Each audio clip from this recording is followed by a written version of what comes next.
From Asia's largest news headquarters,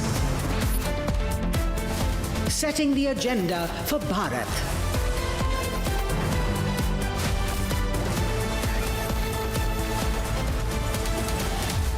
You're watching Republic.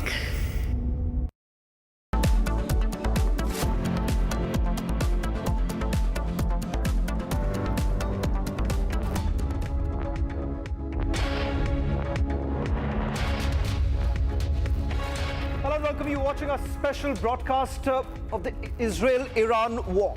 As the war enters the 13th day, it shows no sign of ebbing. Over the next 60 minutes, we're going to take you through the defining images of the war, and not just that. Where does Iran and Israel really stand today? All this and much more. Joining me in the studios, my colleague, Senior Executive Editor Abhishek Kapoor and Gesu Bhardwaj. Well, yes, thank you so much, Chawan. This has become a war of attrition. No side is pulling back, and if America, perhaps not paying with blood, for sure is paying through its nose. $11 billion as per Pentagon in the first 6 days, possibly $20 billion now. Is the war well worth it for the Americans? Gesu, that's what we should be looking at over the next 60 minutes. Exactly, and also a lot more that we're looking at. Mujtaba Khamenei has not only taken over Iran as their new supreme leader, he's in fact also giving the nation its first address today, even as the war rages on in West Asia. Let's take a look at what Mujtaba Khamenei is saying as his first speech unleashes as the supreme leader. و مالی را در بعضی از این کشورها احداث کرده تا تسلط خود بر منطقه را تأمین نماید. در هجوم اخیر بعضی از پایگاه‌های نظامی مورد استفاده قرار گرفت که طبعاً ما همانطور که هشدار داده بودیم و بدون اینکه تعرضی به آن کشورها صورت دهیم صرفاً همان پایگاه‌ها را مورد حمله قرار داده‌ایم. از این پس باز هم به ناچار این کار را ادامه خواهیم داد، گرچه همچنان معتقد به لزوم دوستی بین خود و آن همسایگانمان می باشیم. این کشورها باید تکلیف خود را با متجاوزین به وطن عزیزمان و قاتلین آحاد مردم ما معلوم کنند. من توصیه می کنم هر چه زودتر آن پایگاه ها را تعطیل کنند، چون لابد تا به حال فهمیدند که ادعای برقراری امنیت و صلح از سوی آمریکا دروغی بیش نبوده است. این امر All right, that's a speech being made by the new supreme leader of Iran, Mujtaba Ali Khamenei, the son of Ayatollah Khamenei. And he's speaking to many audiences or target audiences. He has spoken to his people. He has empathized with them for the losses they individually would have suffered. He has specifically recalled the Minab incident and the killing of girl students, 168 of them, including teachers in Minab by an American Tomahawk missile. And he's speaking to the world community. He's spoken to the Gulf countries. He has asked them to empty all the US bases. And lastly, he has addressed the Americans and said, pay reparations of war or be ready, nevertheless, to pay the price. That's Mujtaba Ali Khamenei in his first address after taking over as the new supreme leader of Iran.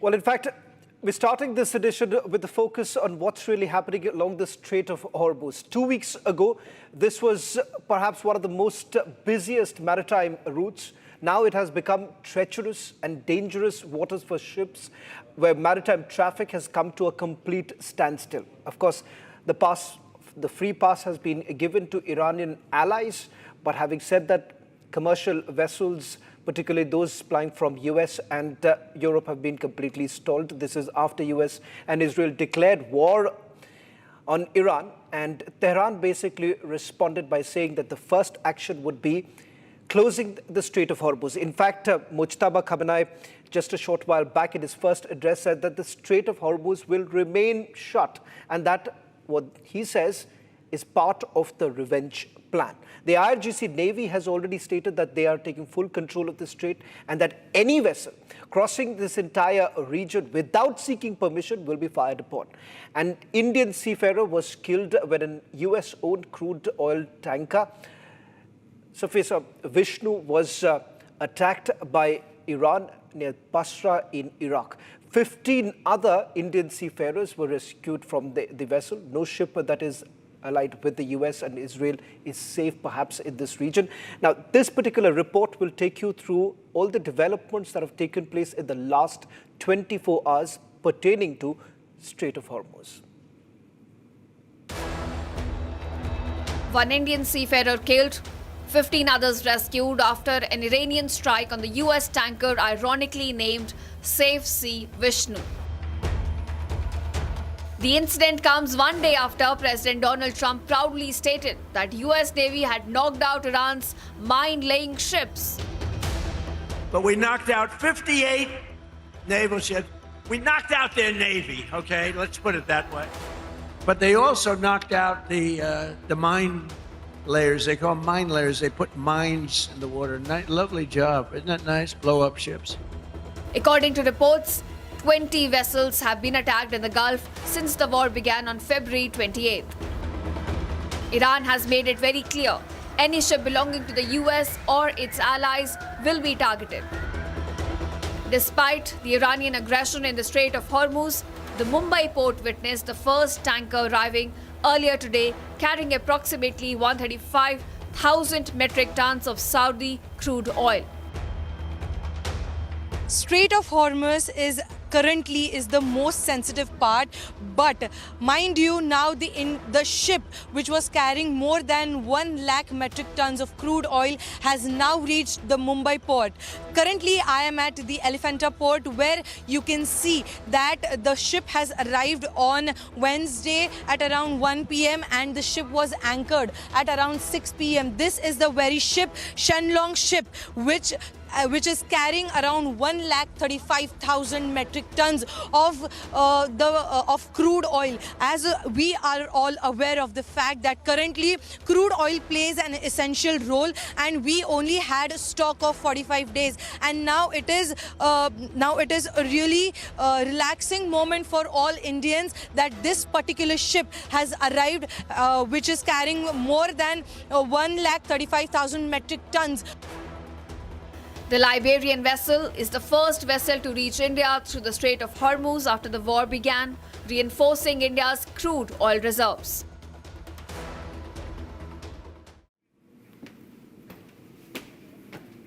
In fact, viewers, for the first time in maritime history, the Strait of Hormuz has been completely brought to a standstill. Now, West Asia has seen tensions before also. The Gulf region was precariously fully involved in these tensions. However, the Strait of Hormuz, in fact, also strategic energy infrastructure was never touched as part of the war. But let's see what is the difference in the maritime traffic that we're tracking in the Strait of Hormuz as of now. Now, this first visual on your screens is from the 1st of March. Now, remember, the retaliation, the strike, the preemptive strike that killed Iran's now slain supreme leader, Ayatollah Ali Khamenei, was launched on the 28th of February. And on March 1st, this is what the traffic through the Strait of Hormuz looks like. Now, remember, the Strait of Hormuz at its narrowest point is just 33 kilometers long between Oman and Iran. Now, legally, this comes under the international maritime law. However, because of its geographical location, there is heavy patrolling from both Iran, which is the IRGC Navy, and also the Oman military. Now, cut to this visual of March 12, the maritime traffic has reduced dramatically. You can look at the red dots on your maps. This shows you how many vessels are crossing through. So even now, there are vessels that are going through the Strait of Hormuz, but this is happening at a crawling speed. Now, also remember, amid this, India has managed at least pull out two vessels from the Strait of Hormuz as the Hormuz remains under attack and under Iranian aggression. In fact, my editors, Abhishek Kapoor and Shravan Sen, will take the conversation forward. All right. In fact, thank you with that lowdown on what's happening in the Strait of Hormuz, Gesu, and how we in India are looking at it, how Americans are going to be looking at this chokehold by the Iranians as seen from New Delhi. Let's listen to former Foreign Secretary of India, Kanwal Sibbal. He spoke to Republic's Saurabh earlier. How will the whole energy infrastructure and oil infrastructure across the globe will sustain if that Strait of Hormuz is itself blocked? I wish this question was asked to the Americans and Mr. Trump and the Israelis. They should answer this question. Why did they start this war? Totally needless, taking on a country like Iran after having experienced how their earlier interventions in this region failed miserably and left behind more chaos and instability and economic dislocation and terrorism and sectarian strife. And then taking on a country like Iran and thinking nothing of this will happen, no lessons learned from the past. Why is it that Israel's security or United States' view of Israel's security should be the only determining factor in what happens in this region? Other countries' interests are involved, including India's. Over the last 24 hours, Abhishek, what we have essentially seen is that major oil refineries have taken a massive hit. In fact, Saudi Arabia was one of the first countries, and the world's biggest petrochemical hub was basically targeted by the Iranians. In the last 24 hours, for many geopolitical experts, this has also been a surprise because Oman's refinery has also taken yet another hit. Now, the messaging that the Iranians are doing at this stage with saying that those who are allying with United States of America will be targeted. But as far as Oman is concerned, it was quite surprising given the position that they have taken, which many would have seen as a neutral position that was taken by Oman, yet they were hit. Now, this report will take you through all that has happened with regards to the refineries that have been hit by the Iranians. What you're seeing is Oman's largest oil storage facility. Blazes and huge plumes of smoke visible from miles away. Another oil facility became a target for Iran. This time, it was an oil facility near Oman's Salalah port. What appears to be a kamikaze drone comes striking down on the oil facility near the port. As soon as the drone comes in contact with the site, all that was left behind were the remains of the oil facility. After the strike, the site was set ablaze, which could be seen from miles away. Oil facilities have become a big target site for Iran, with several being hit since the war broke out. Iran also struck Babco in Bahrain, which is Bahrain's largest oil facility. Salalah is the second time Oman was struck. The first strike was in the Duqm port in Oman. Even Saudi was struck where it hurt the most. Similar attacks were reported at the Ras Tanura refinery in Kuwait. This is not just a war about regime change now. It is now a war on energy. Viewers, now Iran's Mehrabad airport was struck on the 7th of March. But remember, we have accessed fresh visual satellite images that show the complete damage that the civilian and commercial facilities in Iran have gone through. Now, these are the satellite images from the Mehrabad airport. Remember, this is the busiest domestic airport that Iran has. And now the operations are completely stalled because of the strikes. Now, Iranian drone strikes are, in fact, 2 to 3 projectiles also hit commercial aircrafts. These are the visuals on your screens. They hit areas like tarmacs where aircraft were parked. Now, also remember, this is the busiest domestic airport inside Iran and has been brought to a complete standstill. This is not a one-off incident. Multiple such airports inside UAE, Saudi, even Dubai have seen strikes which are similar to this. However, Israel and Iran in their ongoing war continue to bring in civilian and commercial infrastructure under attack. These are visuals of airplanes that are completely destroyed over the strikes. Now, viewers, we're also talking about the operational cost of this entire war. Now, US in a recent statement has revealed that they have spent about $11 billion in just 10 days of the war. The war today, which stands in its 13th day, with the resolve completely unshaken, as IDF continues to say that they will continue battering the Iranian regime and they will continue battering Hezbollah targets inside Lebanon. These are the visuals from March 6 that show the first strike. That is the visual from March 11. Now remember, the Mehrabad airport, their runways have been completely damaged, not just flight operations that have been halted, but also the airport had to shut down for renovation purposes following the strikes. Now also remember, while the UN has again and again sounded a bugle over the fact that civilians have to be protected amid the war between militaries and leaders, that on ground is not the reality. Now we have the visuals of attacks on the Hafdaria airbase. Those are the visuals that you can see. And in fact, every time that, the IRGC or even the Israeli Defense Forces or the US say that they're going after military bases, what is happening on ground is far from what's being spoken about in these conferences, in these press conferences. In fact, my senior editor, Abhishek Kapoor, will take the conversation forward. All right, Gesu, let's stay with the theme. And as you mentioned, the costs that Americans are paying, there is also the cost that the rest of the world is paying because of the massive swing in oil prices. Remember, just before the war began, the Brent crude was hovering around $70 to a barrel. Now it's crossed 110 once, touched 120, plunged down again to the 90s and has swung back over 100. That's really got the markets into a tizzy. And in fact, as we speak, Dow has opened 600 points down. Let's look at the details as to how the markets have responded to this wild swing in oil prices. Global oil markets are on the edge as crude touches $100 per barrel. The key flashpoint is the Strait of Hormuz, through which nearly 1/5 of the world's oil supply passes every day, making any disruption a major trigger for price spikes. Energy traders warn that escalating tensions in the Gulf are raising the risk premium in crude markets, pushing Brent sharply higher.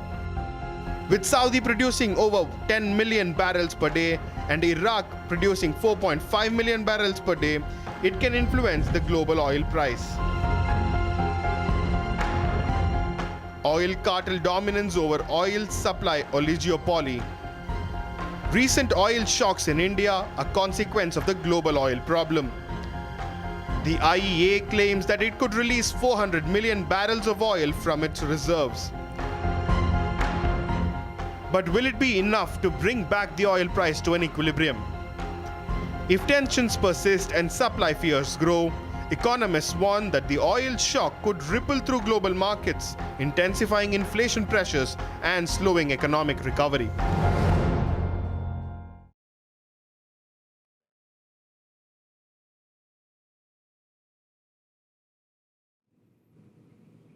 Well, in fact, joining us on this broadcast is Mr. George Friedman. He's a leading geopolitical forecaster and the chairman of GP Futures. Thank you very much, Mr. Friedman, for joining us.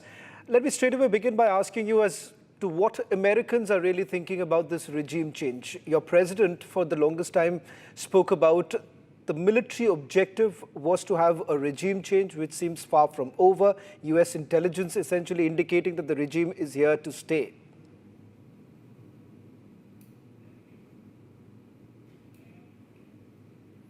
Mr. Friedman, can you hear me? Mr. Friedman, am I audible to you?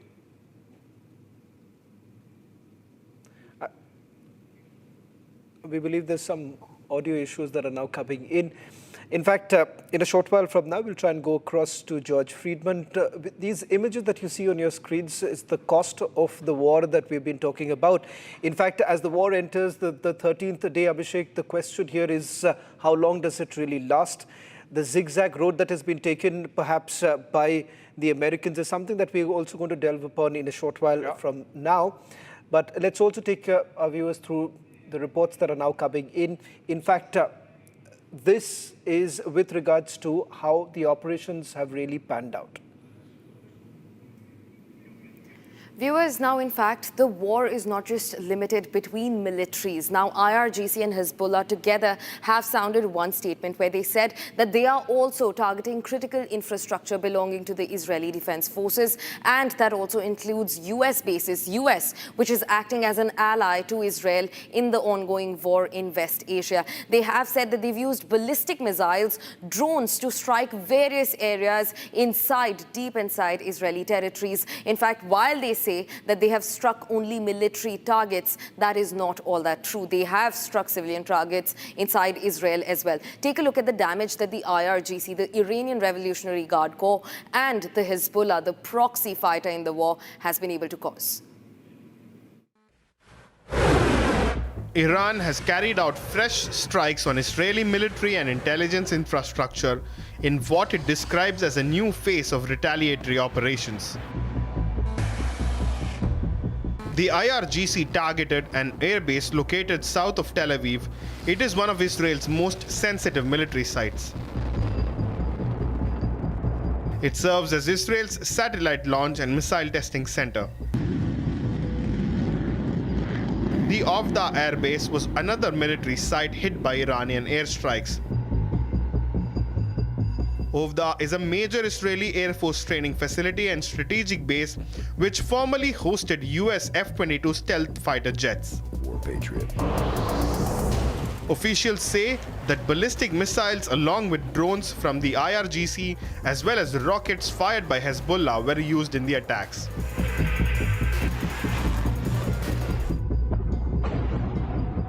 Air raid sirens were activated across several Israeli regions as the country's defense systems attempted to intercept the threats. However, Israel and the US are going back and forth with strikes on Iran, which could raise fears that the conflict could only escalate further.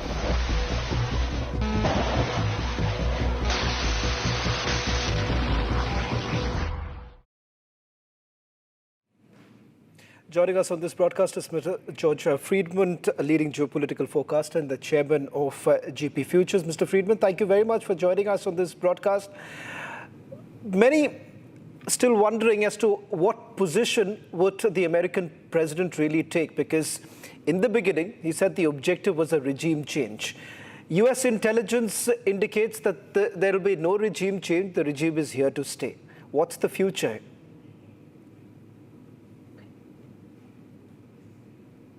Well, the future at this point is that the government itself in Iran is not in control of the war. The IRGC itself is operating the war, and it has regime change is not the fundamental issue at this point. It is the destruction of the IRGC.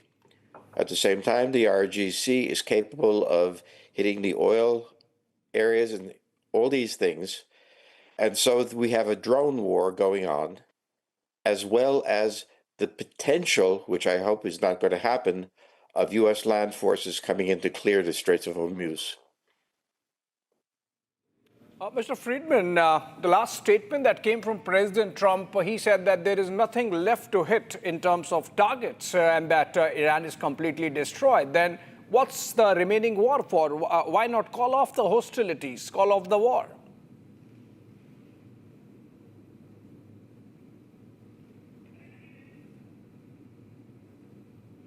Mr. Friedman, are you getting us?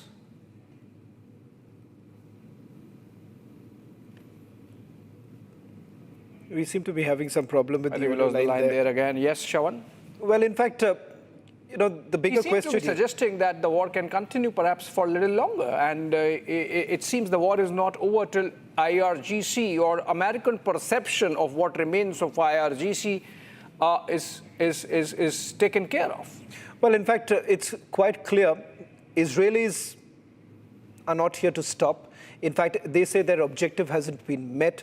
Their target also happens to be Mujtaba himself. So these are one of the bigger concerns, I would say, for the Israelis.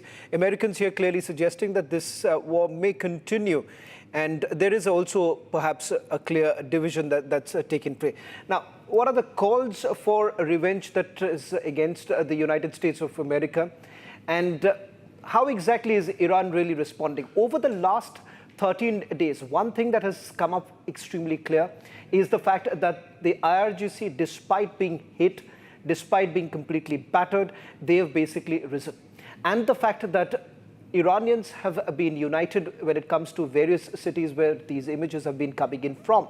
In fact, earlier today, the 40th wave of what they're calling their operation has been carried out. Strikes that were targeted towards the military bases in Israel, and so much so, Shin Bet was also targeted by the Iranians. Here's a report. Tehran was in mourning after several military leaders were killed in the ongoing war in West Asia. Listen in to what one of them had to say. ما اینجاییم به این دلیل که از نظام مقدس جمهوری اسلامی حمایت کنیم، از اسلام حمایت کنیم. بالاخره این فرماندهان هم برای حفظ این نظام و برای استقلال این مملکت تلاش کردند و جونشون رو در این راه گذاشتن و ما هم به خودمون وظیفه میدونیم که حتما از این عزیزان قدردانی کنیم و انشالله که با این حضور مردم حتما ما آمریکا و اسرائیل رو شکست خواهیم داد و به پیروزی نهایی خواهیم رسید با حمایت مردم انشالله. Calls for vengeance and accountability echoed throughout the funeral procession. Listen in to what another monarch has to say.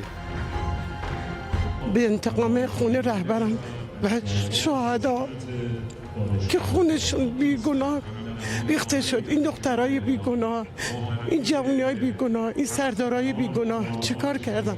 اینا به چه جرأتی من تو کشورمون تعدی میکنن؟ بعد اینجوری انتقامشون با خواهیم گرفت تا مطمئنم تا لحظه آخر ما پیروزیم. انشالله انتقامشون خدا ازشون بگیره. فکر کردن ما اسرائیلیم، فکر کردن ما غزه هستیم، فکر کردن ما سوریه عراق هستیم. نه، مردم ایران خیلی مقتدر سر پا وایسادیم تا انتقام خون شهدا بگیریم، بدونن تا روز آخر ما پایدار هستیم، انتقام خون اینا رو میگیریم. Many spoke out in support of their deceased commanders. چقدر این فرماندهان متعال شهید کردن؟ آخه حق ندارن، اصلا یه کشوری حق ندارن. من حق دارم برم تو خونه یه نفر بچه‌شو بکشم. چقدر کودکای ایرانو کشتن، چقدر جوونا رو کشتن، چقدر سرداران ما رو کشتن. بابا اونا دشمن ما هم دشمن اونا.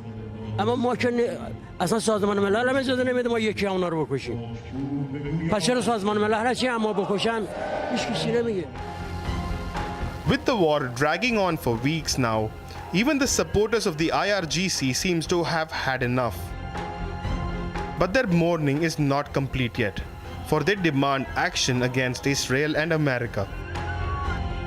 It remains to be seen how Iran and the IRGC will respond in the coming days.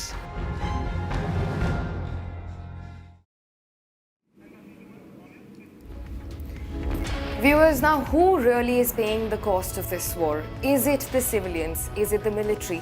Now that question is getting answered in the next report. At least 175 people were killed when US's Tomahawk missile hit a school, an elementary school, killing 160 plus schoolgirls. Now also remember, they were all aged just 7 to 12 years old, and they were all killed and their graves were dug. Now who is taking accountability for this? In fact, reports suggest that this may have happened because of outdated intelligence data that was available with the US military. Now when Donald Trump was questioned about this war crime, he said that he has no idea anything like this even happened. His answer was so casual, it raises serious questions on accountability loopholes amid the ongoing war between Iran and Israel and the United States. When this war ends, remember, this was not the most inhuman war, not the most unnecessary war. This was the most unethical war. This was not a war, ladies and gentlemen. It was for some people, especially for Donald Trump and his minion, Pete Hegseth, this was target practice. And who are the targets? Innocent people, civilians, non-combatants, school children. Ladies and gentlemen, remember, this was target practice between nations. And who is this war between? Massive development on Tomahawk missile that struck girls' school in Iran, killing at least 175.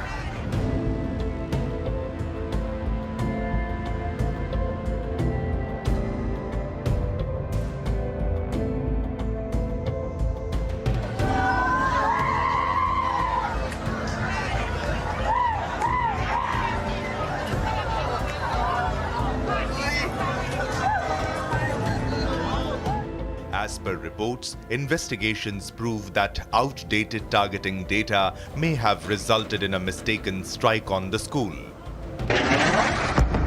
The probe also stated that US was targeting an Iranian base adjacent to the school.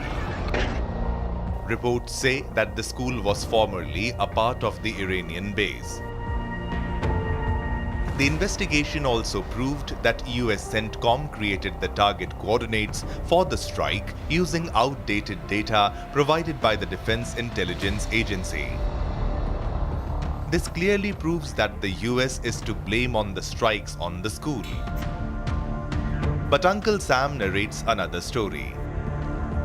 Trump claims that he had no idea about the attacks. For the strike on the school in Iran, a new report says the military investigation has found it was the United States that struck the school. I don't know about it. Republic has accessed exclusive images which clearly show the involvement of US in the strikes on the school. This photo clearly shows that the missile was made in the United States.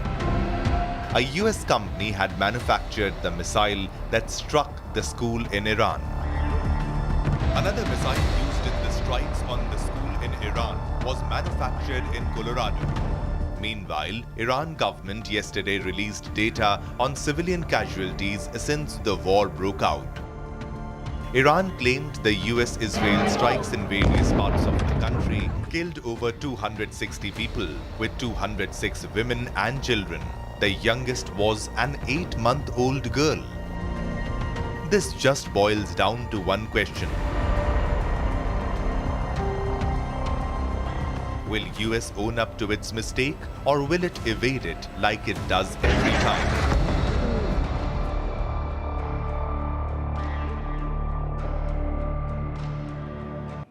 Well, as debate rages on who's right, who's wrong, the fact is that Iran and its people are going through tremendous amount of pain, particularly on the issue of Minab and the killing of those innocent 7 to 12-year-old girls. And earlier, our correspondent in Mumbai, Revati, spoke to Iran's Consul General there, and Saeed Raza Mosayyab Motlaq.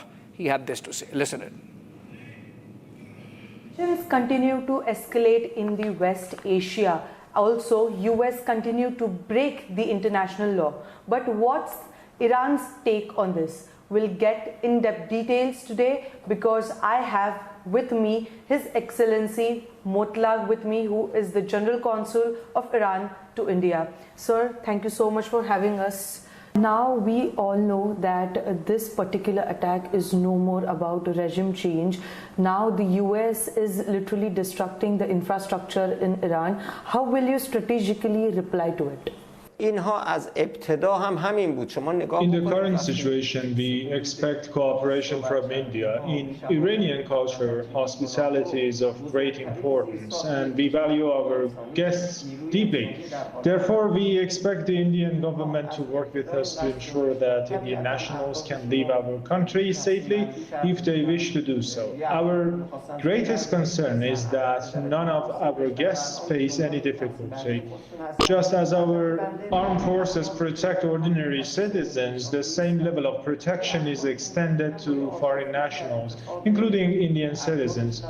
It should also be noted that we have simplified many of the regulations that normally govern the entry, residence, and exit of foreign nationals. During the current wartime situation, many of these procedures have been temporarily suspended so that foreign nationals, including Indians, can leave Iran easily and as quickly as they wish. I must also point out that we cannot forcibly expel anyone who is legally residing in our country. However, if they choose to depart, all necessary facilities are available. At present, departures are taking place daily through land borders and in cooperation with the government of India. We are also working on flight arrangements for which progress has already been made. So now if this situation continues to escalate, when will be that red point line where Iran will Iran go for a military confrontation, or still Iran will go on a diplomatic stance? From the very beginning, their actions followed the same pattern. When they martyred nearly 200 children, it showed their intention clearly, because the greatest infrastructure of any country is its human capital, especially the young generation that is still being educated and trained. From the outset, this was part of their objective. Naturally, they had categorized their targets and planned to achieve some of them sooner, while prioritizing others for later stages. Even now, they are pursuing the same categorization of objectives. Of course, I'm not a military expert, but by following the news, I observe a certain confusion in their operational goals. However, it must be said that they have not changed the objectives they are pursuing. When they attack the leaders of countries, you are in fact targeting those who are capable of providing solutions for exiting crises. By doing so, you are targeting the very mechanisms that could lead to a resolution, and you are placing global peace at risk. This shows that they had certain objectives from the beginning and are still pursuing them. If they fail to achieve those objectives, abandoning them will not be due to a change in approach, but rather a result of their inability to accomplish them. Thank you, sir. Thank you so much for your insights. This was His Excellency Motlag, who is the General Consul of Iran to India. He did give his insights, but now everyone, especially Indians, are hoping that the situation de-escalates and situation comes back to normal, as effects of this particular war, or Indians are actually bearing the brunt of this particular war. With video journalist Neeraj Sharma, Revati Hingwe reporting for Republic, Mumbai. All right, Shawan, it seems George Friedman is back with us. Mr. Friedman, when we lost the line there with you, my question was, in the last 24 hours, President Trump has made only one statement, and in that, he has said that there is nothing left to hit in Iran. All the targets have been hit, 5,000 of them. So why the war is continuing? Maybe it can be tapered off and ended. Well, we have to understand why the war began. The Iranians were building a nuclear capability, and given them missiles and everything else, would threaten the region with nuclear weapons, potentially the United States itself, because a nuclear 9/11, as with a ship with a nuclear weapon on board entering New York Harbor, would be terrifyingly catastrophic. At the same time, forces like Al-Qaeda are given, which was behind 9/11, were given refuge inside of Iran, as well as Hezbollah and other forces. The United States engaged in negotiations with the Iranian Saudi Arabia and Pakistan. The U.S. government engaged in negotiations with the Iranians, asking them to stop their nuclear program. The Iranians refused, and this led to the war. We must go to the beginning to understand this process and the end. This was why the United States and Israel lost the war, because they feared an Iranian nuclear weapon. And perhaps the region itself should fear that. Well, thank you very much, Mr. Friedman, for joining us on this broadcast and helping us put this into perspective as far as the American perspective is concerned. Abhishek, in fact, the bigger question is, how much is it really costing the Americans? Till date, they've not officially announced, but it turns out that the Pentagon has done a closed-door briefing of US congressmen in which they've revealed that the first 6 days itself, they spent over $11 billion. And of course, now it's the 13th day, so the cost is only going to go up. Have they really achieved any of their objectives? It doesn't seem like. But having said that, the Americans say that this is going to continue, and perhaps making their ally, the Israelis, happy when they say that they're going to still continue with it. Now, this is the cost of the war. This is what the American taxpayers are really paying.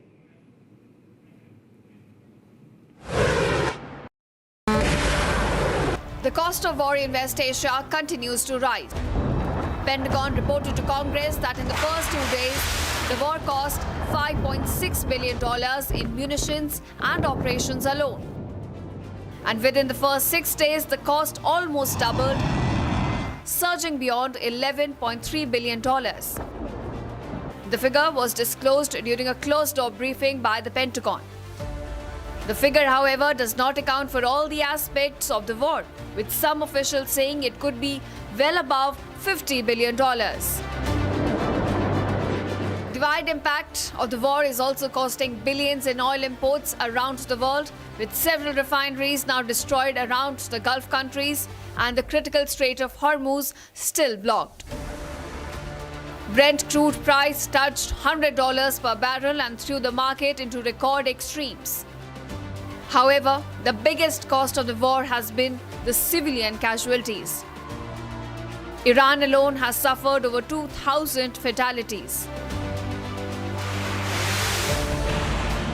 And despite billions being incurred into this war, the Iranian regime still stands and continues. Begging the question, whose war is it after all?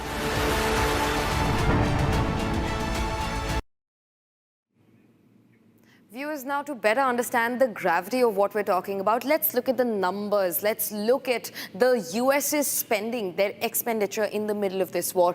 Now, 10 days, the operational cost is about $196.3 million. Million with an M, that's how much the US has spent in just the first 10 days of the war. And remember, the war has now entered its 13th day with no signs of slowing down at all. In fact, we will also look at more costs that the US has had to take. $11.3 billion, that is the estimate of the total cost that the US has had to take for the first day of the war itself. Just first 10 days, and that was the cost that the US had to bear. These are the American costs as per the CSIS data. Now, the munition cost, let's break down this entire cost into bits and parts. The munition cost was somewhere around $3.1 billion. And this is just about munitions, drones, loitering munitions, guided munitions, or even precision munitions. Now we're talking about the attrition cost that came somewhere around $359 million. Now, that is how much the US has spent. And this is all for just 10 days of the war. Remember, like I said, this is now in its 13th day. The total war cost has come down to $3.71 billion for the US. And again, this raises another pertinent question, the same one that we've been asking again and again. Whose war is it? In fact, viewers, let's also look at some other things that are ongoing amid the West Asia crisis. In fact, viewers, with that, we come to an end to this broadcast. Don't go anywhere. Stay tuned to Republic TV. All right, Shravan, we just had Mujtaba Khamenei speaking a while back. Did he give a ramp off to the Americans saying, pay the reparations of war and let bygones be bygones? Well, he's made it very clear. It's about revenge, and revenge for those who have been killed, starting from the commanders to the children. It seems the IRGC completely, once again, united in this entire front, and the fact that their strategy has been quite simple here. Cheap drones that have largely been used, and let's not forget the subterfuge that we are seeing, that is their underwater aspirations that they have and the weaponry systems that have been put in place. So The Iranians, they maintain that the war is far from over, and if they continue to be hit in the manner they have been, then this war is not ending anytime soon.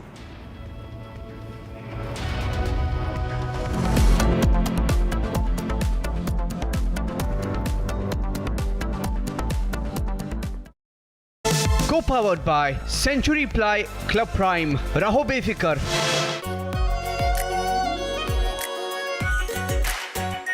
Our Pure Shahi Paneer Masala. Delicious, healthy, every day. मुस्कुराए लड़खड़ाए जिंदगी चाहे जो भी हो। Sir, patient के लिए कौन सा रूम प्रेफर करेंगे आप? जिंदगी भर के प्यार का कोई रेट कार्ड नहीं होता। Tata AIG health insurance, with you like family, with you always. चमकी चाट से क्या बना है? सैंडविच, लस्सी और छाछ हर घूंट में चमकी चाट। अब बताओ, स्वाद आया? आया। असली स्वाद सिर्फ चमकी चाट।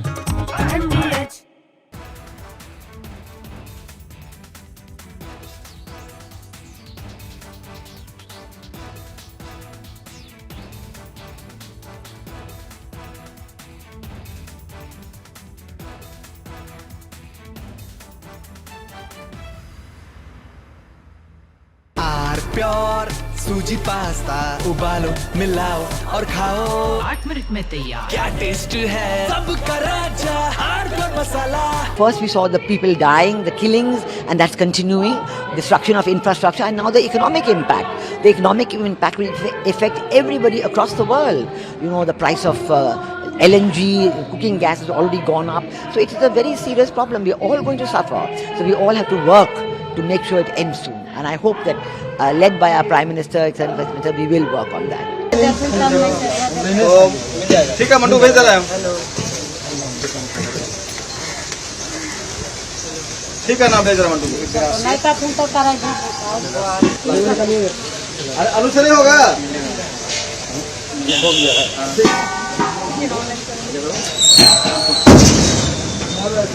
तुमको कमाल किया तो नीचे। अब तुम गाड़ी ले पूर्ण वाला, चलो गोटे का गाड़ी मार चला।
दे दो चला हो 10 भाई ठीक है ना हम बात करेंगे कहीं और हम लेके चल क्या हुआ ठीक है ना।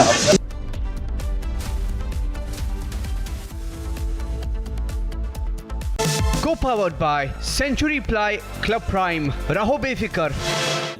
Amity has been ranked India's #1 not-for-profit private university for 11th year, with top 10 ranked institutions in management, engineering, biotech, law, masscom, telecom, hospitality, fashion and more.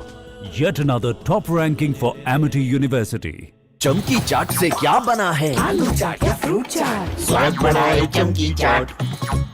क्या बात है? स्वादिष्ट पकोड़े और फरसान, अरे चमकी चाट है इसकी जान। असली स्वाद सिर्फ चमकी चाट। मुस्कुराए लड़खड़ाए जिंदगी चाहे जो भी हो।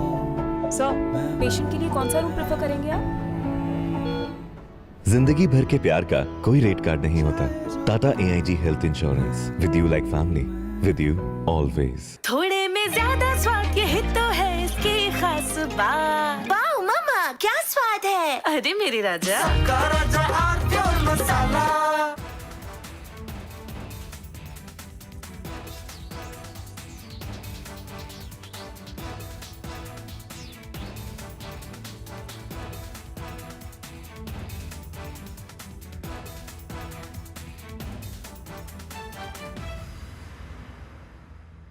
चमकी चाट से क्या बना है? सैंडविच लस्सी और छाछ और हर घूंट में चमकी चाट। अब बताओ स्वाद आया? असली स्वाद सिर्फ चंकी चाट। First we saw the people dying, the killings, and that's continuing, destruction of infrastructure, and now the economic impact. The economic impact will affect everybody across the world. You know, the price of LNG, cooking gas has already gone up. So it is a very serious problem. We are all going to suffer. So we all have to work to make sure it ends soon. And I hope that, led by our Prime Minister, etc., we will work on that. ठीक है mandu भेज दे रहे हैं हम। ठीक है ना भेज रहे हैं मंडू। आलू से नहीं होगा।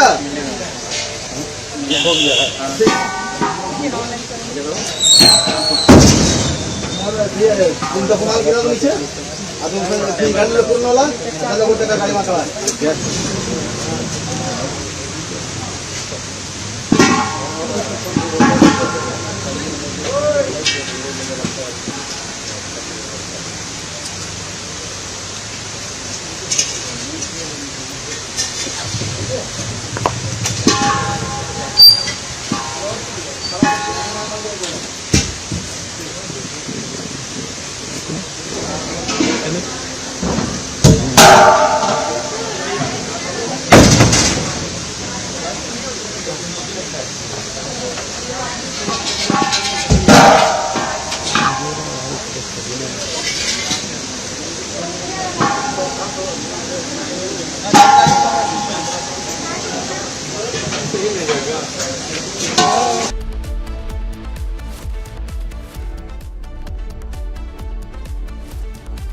Co-powered by Century Ply Club Prime. Raho befikar.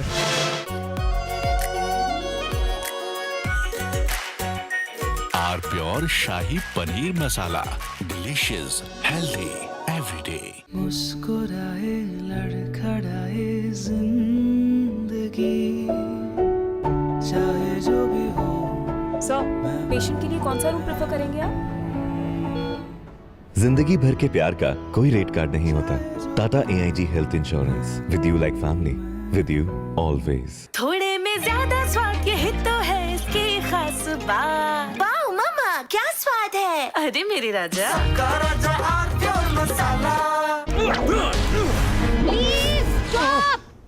झुमका तेरा झुमका तेरा झुमका। नॉट देयर, मेरा काउंटर टॉप टूट जाएगा। तेरा झुमका।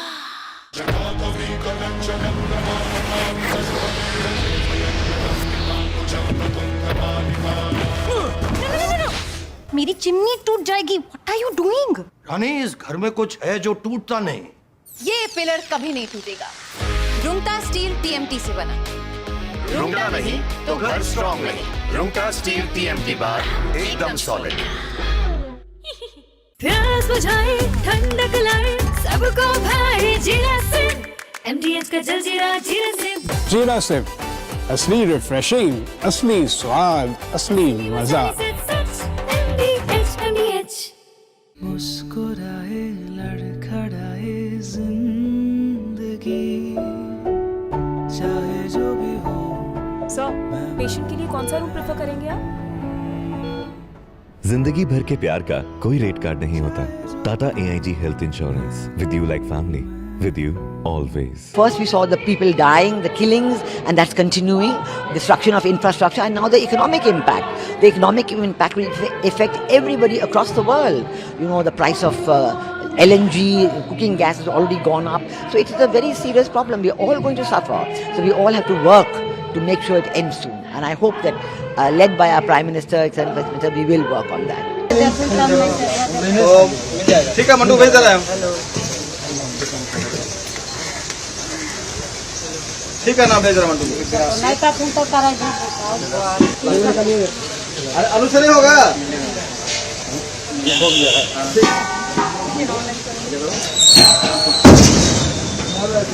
इंतफाल गिरा दो नीचे अब फिर गाड़ी लो पूर्ण वाला ना लोगों का गाड़ी मार रहा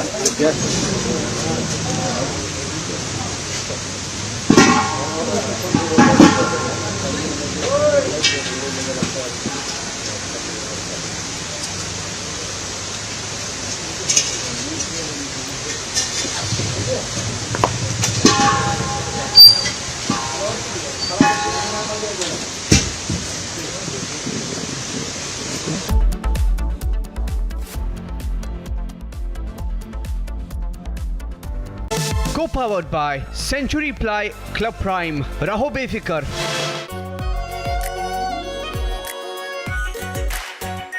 Our pure Shahi Paneer Masala. Delicious, healthy, every day. चमकी चाट से क्या बना है? सैंडविच लस्सी और छाछ हर घूंट में चमकी चाट ड्राई फ्रूट और दही बड़े चमकी चाट से स्वाद बढ़े असली स्वाद सिर्फ चंकी चाट मुस्कुराए लड़खड़ाए जिंदगी चाहे जो भी हो। सर, पेशेंट के लिए कौन सा रूम प्रेफर करेंगे आप? जिंदगी भर के प्यार का कोई रेट कार्ड नहीं होता। Tata AIG health insurance, with you like family, with you always. Our pure Shahi Paneer Masala. Delicious, healthy, every day.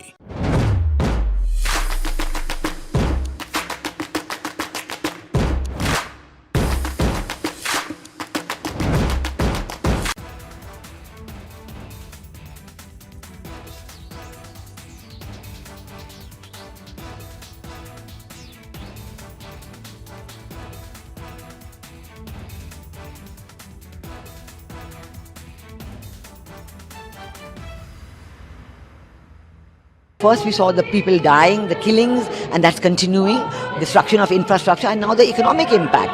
The economic impact will affect everybody across the world. You know, the price of LNG, cooking gas has already gone up. So it is a very serious problem. We are all going to suffer. So we all have to work to make sure it ends soon. And I hope that, led by our Prime Minister, Executive Minister, we will work on that. ठीक है mandu भेज दे रहे हैं ठीक है ना भेज रहा मंडू आलू से नहीं होगा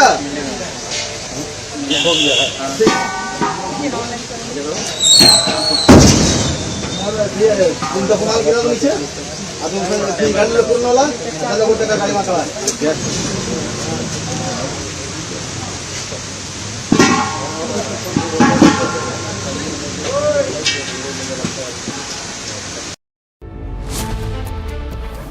Situation of hatred, says Farooq Abdullah. सबसे बड़ी ट्रेजेडी ये है जो वतन में नफरत है ना उसने जड़ें पकड़ ली है। जिस माहौल में हम रह रहे हैं जहाँ पे कि एक नफरत का एक जाल फैला हुआ है वहाँ पे एहतियात करना चाहिए। Assassination attempt on Farooq. Debating tonight at 8:30 p.m.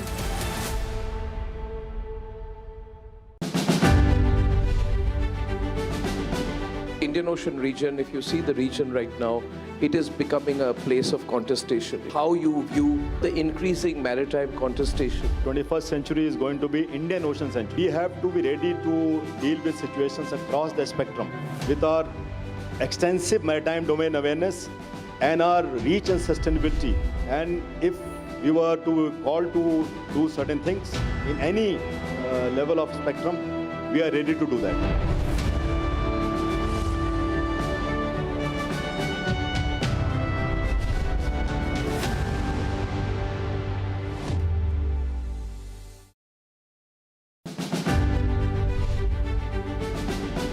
There are a swathe of people in our country, Admiral Tripathi, who today want to do something. They may not be wearing the uniform, and I believe that they want to help the country achieve the target you want. We created two standing task forces each under 2-star officers. So we said, you go out to the industry, you go out to the defense ecosystem, and you cull out what is it that is useful to us. And therefore, we can then engage with you. All those who are working in the defense ecosystem, and you've got anything, any technology which you think is useful, could be useful for us, please reach out to us.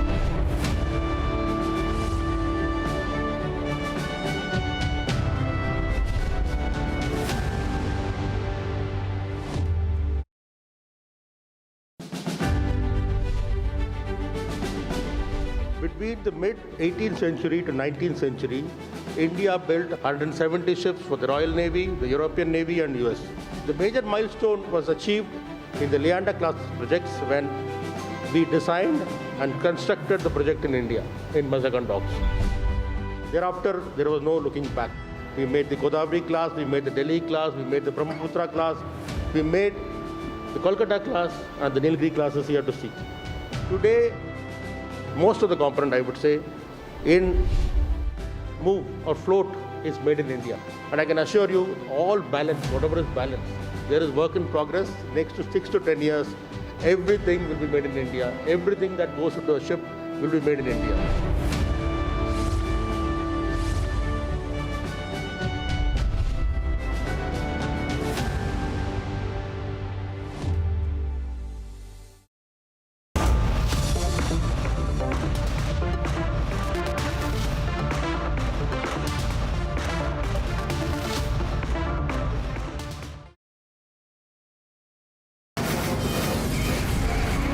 From the Republic Media Network headquarters, it's time for Arnab Goswami on The Debate.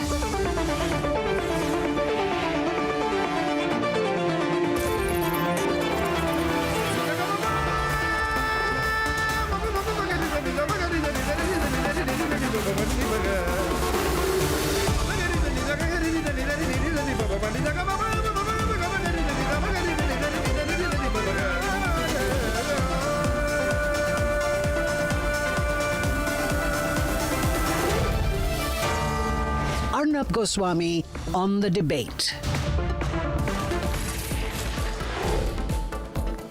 On the show tonight, we have top global economic commentator Martin Wolf, who will talk about the impact of the present length of the war, how long it will go, and its immediate economic consequence and impact. 8:30 p.m. tonight, there was an assassination attempt on former Jammu and Kashmir Chief Minister Farooq Abdullah yesterday, and it's got politicized. The political debate is at 8:30 p.m. tonight. And at 9 o'clock this evening, the political face-off on LPG and why I believe we can all be energy warriors to try and make sure that not just the government of India, but every Indian comes together to tackle the present situation.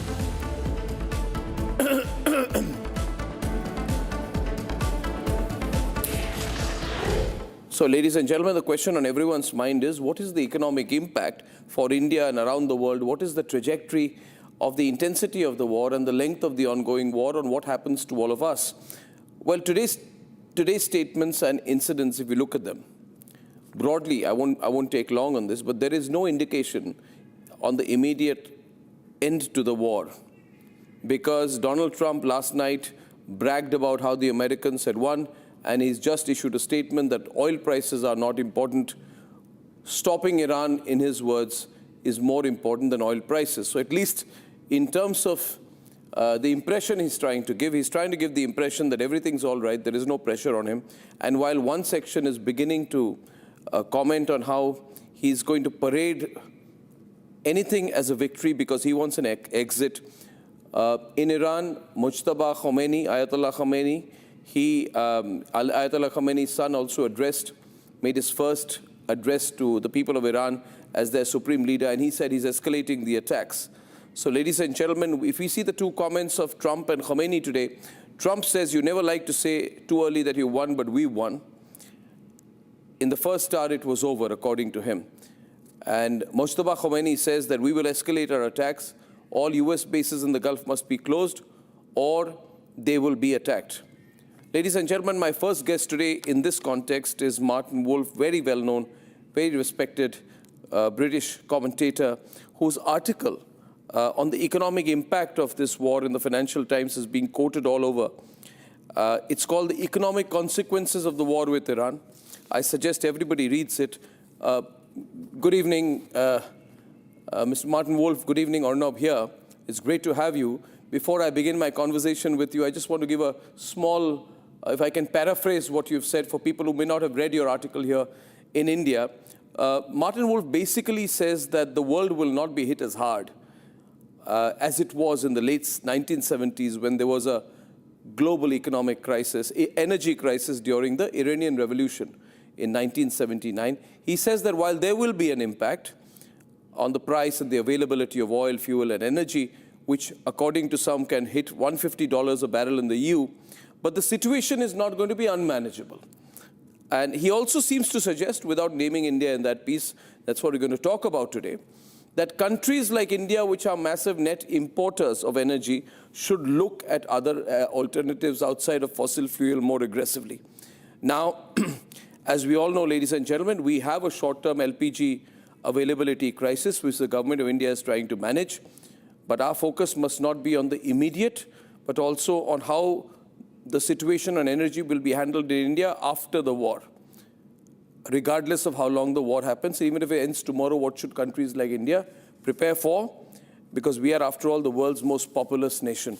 Thank you very much, Martin Wolf, for joining us today. Really happy that we could get you on tonight. So can you hear me clearly? Can I start this? I can hear you clearly, and we can start. Thank you very much. So you have indicated in your articles that the consequences on America are not as severe, probably not as severe as it's going to be on other countries. So the first point, because America is a net exporter of energy, my question to you is, therefore, is this the reason for Trump sounding more confident about extending this war? And the concern being more in countries like in Europe or even more so in Asia, countries like India, China, which will be hit harder in terms of energy. So my response to this is I've followed Mr. Trump quite closely now since he emerged 10 years ago, almost exactly 10 years ago. My first article on it was in March 2016, that I've never fully understood what he thinks, and I don't claim to fully understand the logic behind any statement. But it would seem to me plausible that one of the reasons he started this war, and one of the reasons he seems now to be thinking about continuing it despite all the problems, is that the direct impact on the US economy is really very modest. There is a distributional effect. If the prices of oil, and above all oil, go up a lot, the energy producers do well and the consumers do badly, and there are more consumers than producers in the US, so it has a political negative effect, but they could cushion it. And of all the major economies in the world, the US economy is certainly the least vulnerable to this war. And that is, I'm sure, part of the reason that he seems relatively relaxed. Whether that will continue to be the case when American consumers face higher prices of gasoline at the pump, which is very sensitive to the US, I don't know. Before I move to my next question, since you watched Trump and analyzed him for a long time, do you believe he understands the broad economics of it, or is he only being driven by, because he's after all a businessman, he's known for the art of the deal. Does he understand the economic consequences of it? Has he factored this in before going in for it as to how much US will be hit or not hit relative to countries in Asia? That's a very good question. Again, I don't know whether he has himself worked this out. No indication that he has. He has some perfectly competent economists around him, not many, but some, including the Treasury Secretary. The question whether he asked him before he started this war and got a proper analysis is a very good one. And the honest truth is I have no idea. Certainly, I have no idea also whether they actually asked the military seriously for their assessment of what was going to happen, because he has been talking as if he was surprised by the consequences, while most people who had thought about this possibility for some time, and I have, for example, and I'm not a military expert, had already realized that the likelihood was, the certainty was, that Iran would retaliate in the way it has, and that would stop tankers moving in the Straits of Hormuz. So the question of what President Trump knew is a very good one. I don't know what the answer is.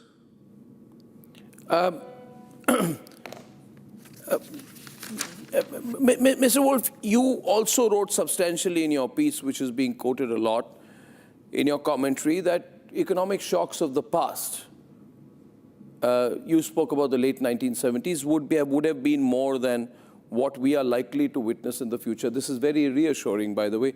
But you see, someone younger than maybe, for those who were not old enough at that time to remember what happened then, or to have a cogent sense of what happened then, say someone born in 1960 or 63 would have probably some sense of the shock that was there at that point of time. So I presume anyone under the age of 65 would not remember what happened then. So there's a presumption you make in your piece that people know. For those who don't know, and India is a very, very young and vibrant nation. Our population is mostly under the age of 35, 40. So can you tell us how bad was it then, as plain speaking terms, for the world, for Asia then, and how bad could it get relative to that now? Well, you probably don't know, as it happens, but at the time of the first oil shock, which if I remember correctly was 1974, I was the World Bank senior divisional economist on India.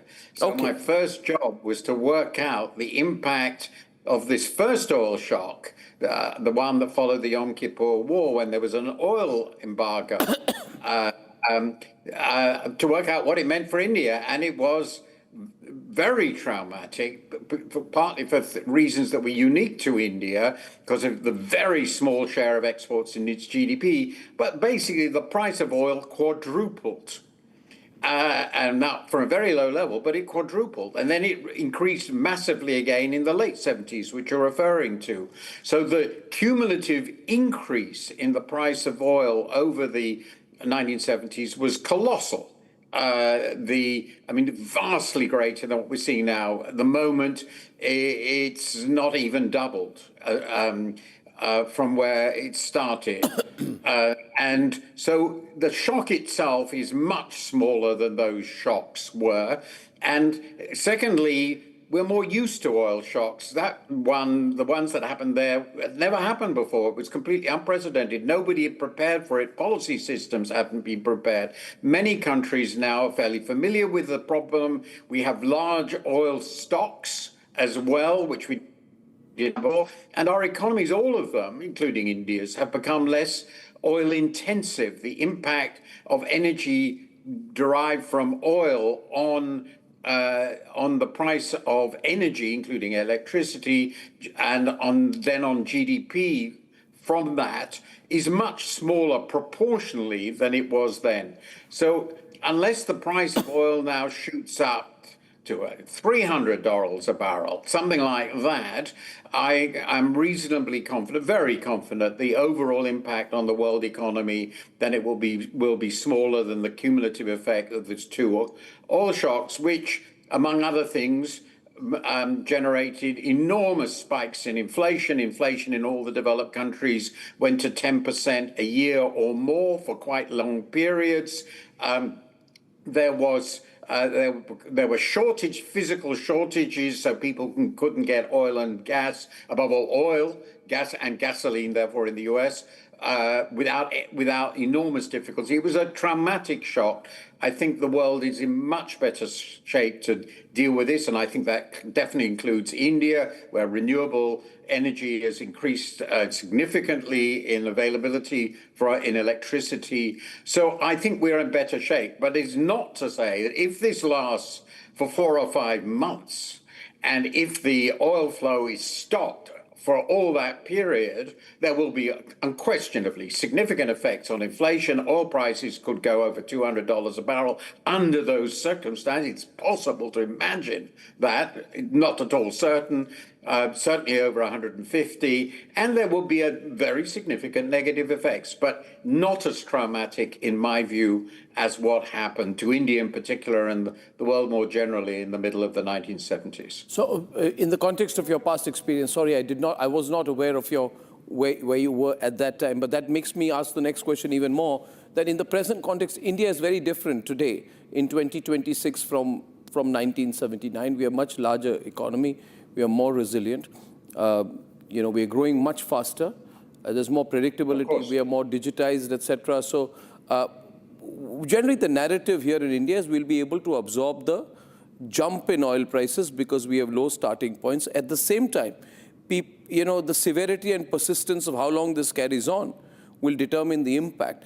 If I were to ask you broadly and briefly, if you can tell us, how do you think India will do relative to other affected parts of the world if this lasts a period of 2 to 3 months? Well, to just make clear, the differences you make you've drawn attention to are clearly absolutely right. I mean, the big question in 1974, when I was working on this, is the problem was that literally India could not pay for the oil. The oil had become so expensive that it pretty well exhausted its export earnings. And of course, there were all the other things that India also needed. So it created a gigantic balance of payments crisis, which had to be dealt with a lot of stringency, austerity in India, and huge increases in foreign aid, because India was still very dependent on foreign aid. This is half a century ago. None of this applies now, for all the reasons you say. India can clearly afford this increased price of the oil. It can bid for it in the world markets. It will pay more, but it can clearly afford to bid against lots of other countries to get the oil it absolutely needs, and also the gas it absolutely needs, though that's a bit more difficult perhaps because of the sources may be fewer. But and the economy is much more dynamic, more resilient, flexible than it was. So I'm quite confident that India will survive. I could imagine, and this is just looking at some analyses I referred to in this, maybe India's growth rate will be cut a half a percentage point. Maybe if things go really, really badly, it's very low, it will be cut by a percentage point. But I don't see why, unless something much bigger happens, which is of course possible, or it goes on for vastly longer than I currently expect, I don't see why or how this should be a bigger shock to India than that. And certainly it must be much smaller than it was in the 70s. I think that's truly the most important point, that India's economic situation was different in 1979. India's economic clout is vastly changed now, and that impacts our diplomacy as well. So broadly, would you agree that this is not going to impact India's push towards being a 5 trillion economy, or our headline inflation, like the broad things are not going to go out of whack in terms of where we want to be as the third largest economy? Unless this ends up as a vastly more prolonged, I mean, let's suppose, obviously, that the Gulf was eventually closed for 2 or 3 years. Now, then a lot of things would change in the world. There will be some producers that would end up producing more.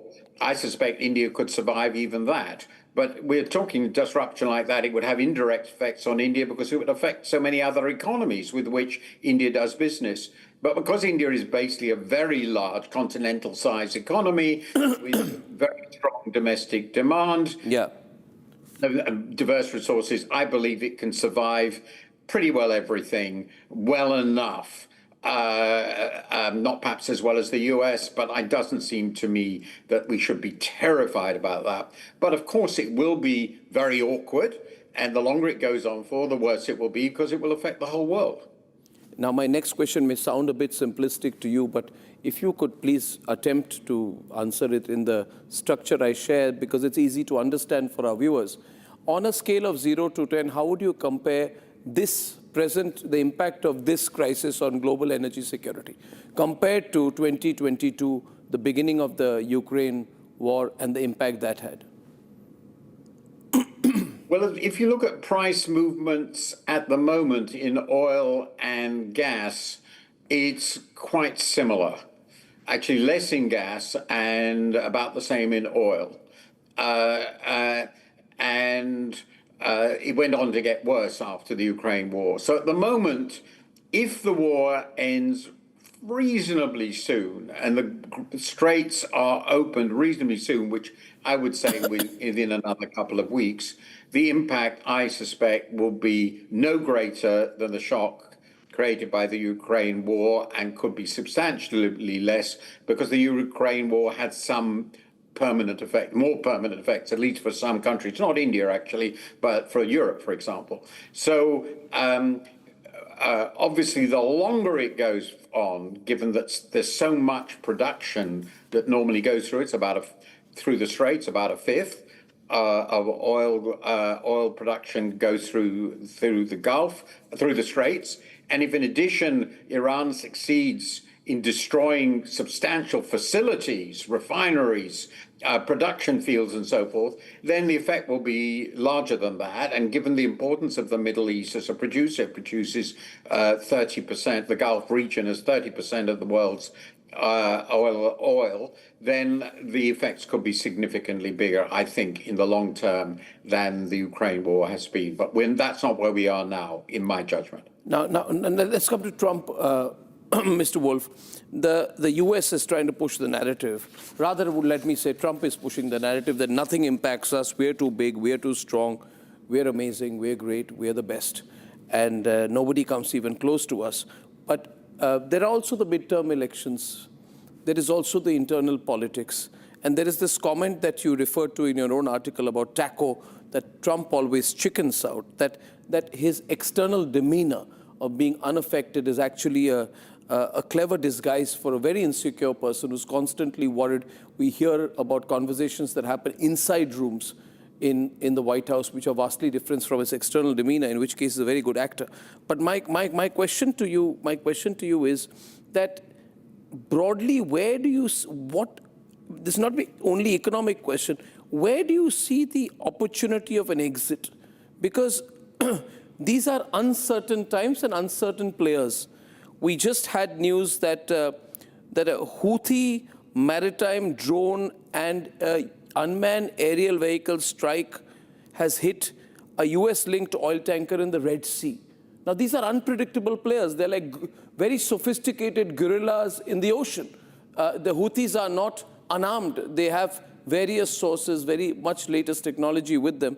In that sense, the general impression is he doesn't have to chicken out. He needs to move out quickly without appearing to chicken out. Is there a rationale he will follow there? But you also say in the article, by the way, I must quote this part, it's beautifully written. You say, typical British humor, that a part of the difficulty is that it is impossible to know what Trump wants. Maybe he has little idea himself. So how do you read him? I mean, you watch him very closely. You've written about him. Well, what's he likely to? I've watched him, but of course I have colleagues who live in the United States who follow him much more closely. He's not the only person I think about. But the honest answer is, he has done things that I had not expected.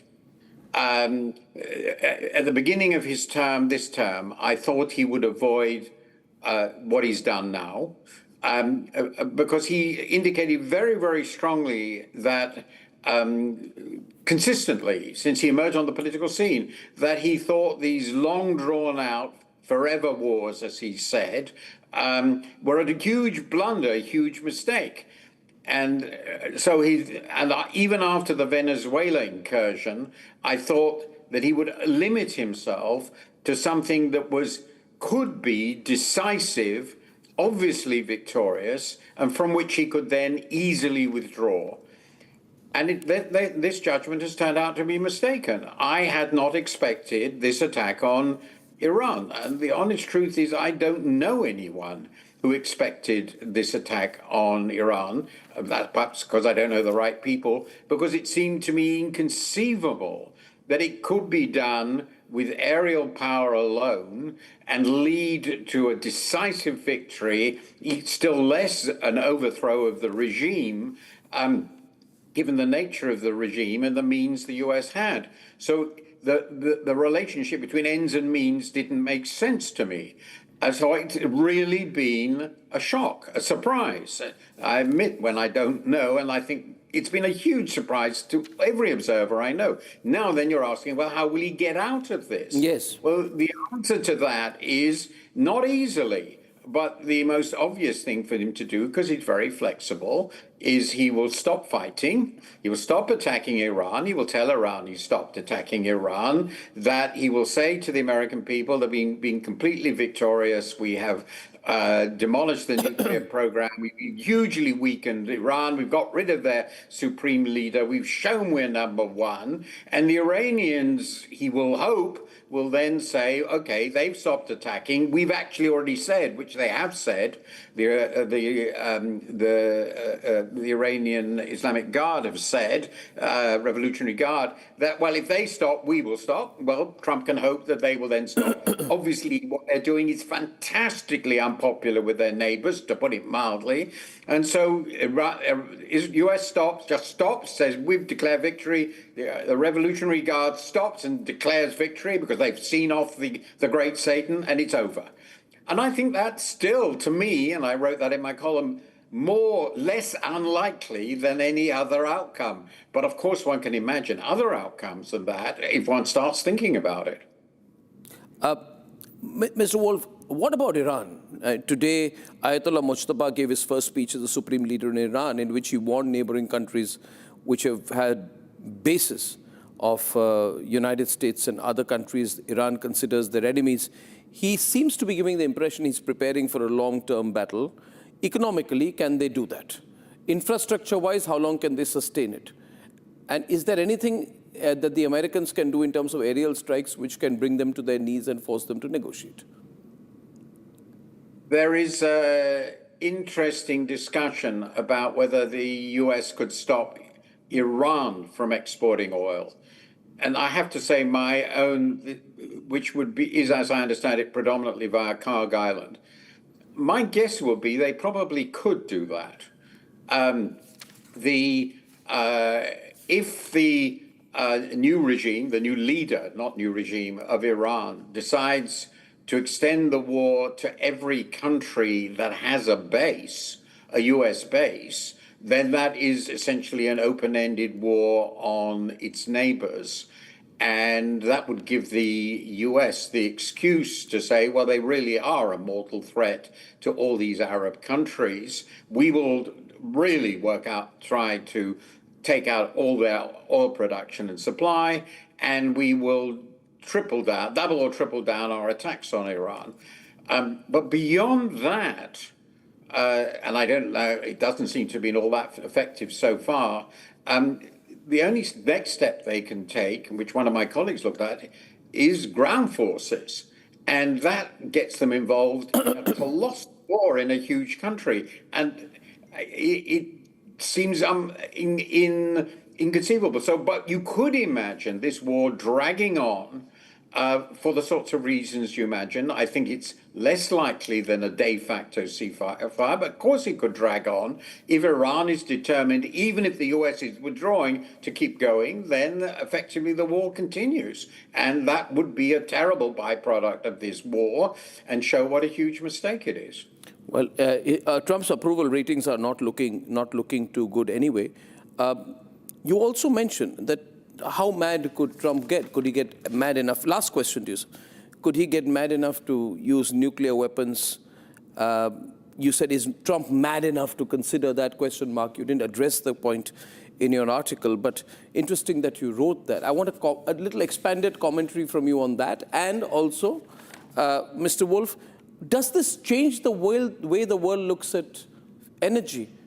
Will we see a crazier rush for all forms of renewable energy? Nuclear energy, which has been on the back burner for a while, or other forms of energy which don't depend on these global supply chains, in this way at least? Yes, I think on the latter question, the answer is very clear, and I wrote that in that column, as you know, that this has clearly strengthened the case everywhere, except for countries that have huge self-sufficiency in oil and gas, to build up the alternatives. Nuclear, renewables, and so forth. And that certainly applies to India. That's very simple. On the question, is he mad enough? Well, I don't know anymore.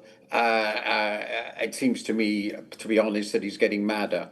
He is older, and he's under a lot of pressure, as you mentioned, and his popularity is plummeting, and he must be thinking, can we afford to have an election, and how do we deal with that? But on the specific issue you addressed, I just was thinking about the question, what is the only case in which a country has succeeded in forcing another country to accept unconditional surrender, which is what Trump just a few days ago said they were going for, with an aerial campaign, essentially with an aerial campaign. And the only case I can think of is the end of the war with Japan in 1945.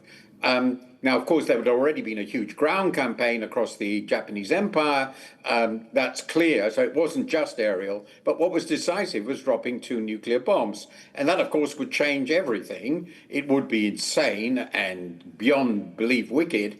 But that's, I think, where Trump will be driven to if he doesn't want a ground invasion, which would also be mad.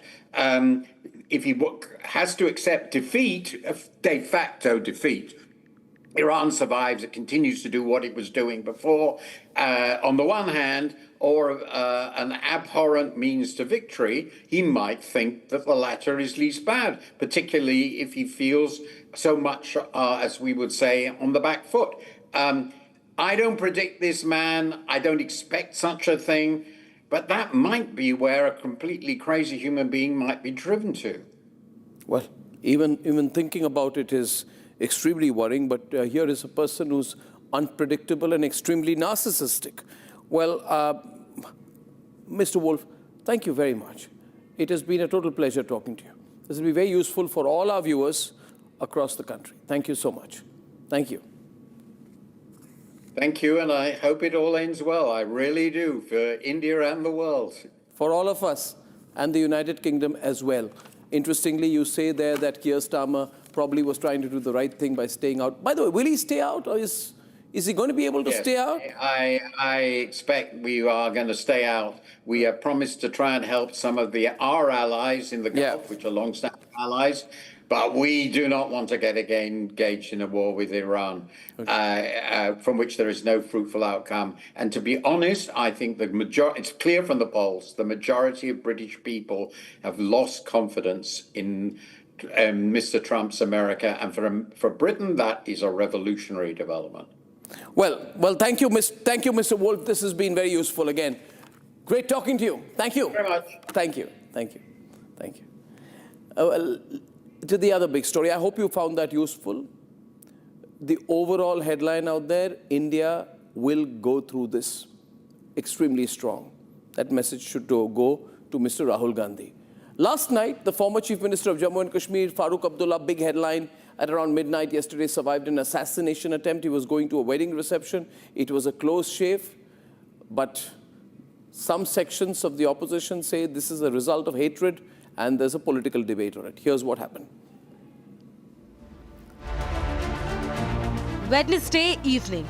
The time is 9:20 p.m. The venue, Royal Park in Jammu. In the middle of this group, wearing his traditional Karakul cap, surrounded by his security and well-wishers. And then, out of nowhere, the attacker barges in. He's less than a meter away. He fires at Farooq. The bullet misses and Farooq survives. He's then pinned down by security and guests at the wedding.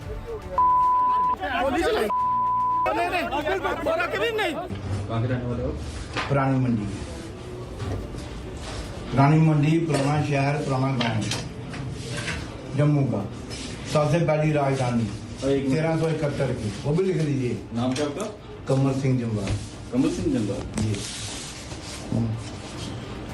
Father ने son of late Shri Ajit Singh Jamwal Ajit AJIT Ajit Singh Jamwal कहाँ के रहने वाले हो मैं जम्मू पुरानी मंडी बताया ना आपको.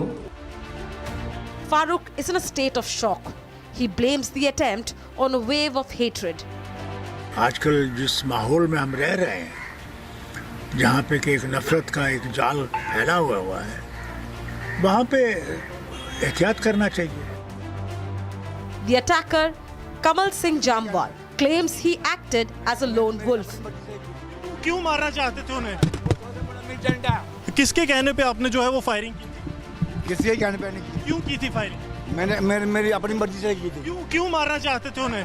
बड़ा मिलिटेंट है. Farooq Abdullah survived by a whisker.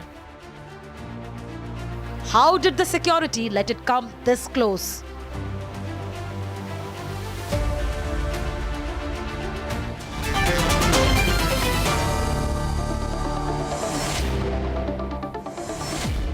Junaid Mattu, former mayor of Srinagar, Chandar Mohan Gupta, former mayor of Jammu and spokesperson of the BJP in Jammu, Advocate Ankur Sharma is with us. Junaid, you have put out a very long tweet after the attack, and you began by saying that this lapse must be probed, but after that, you made it about social hatred.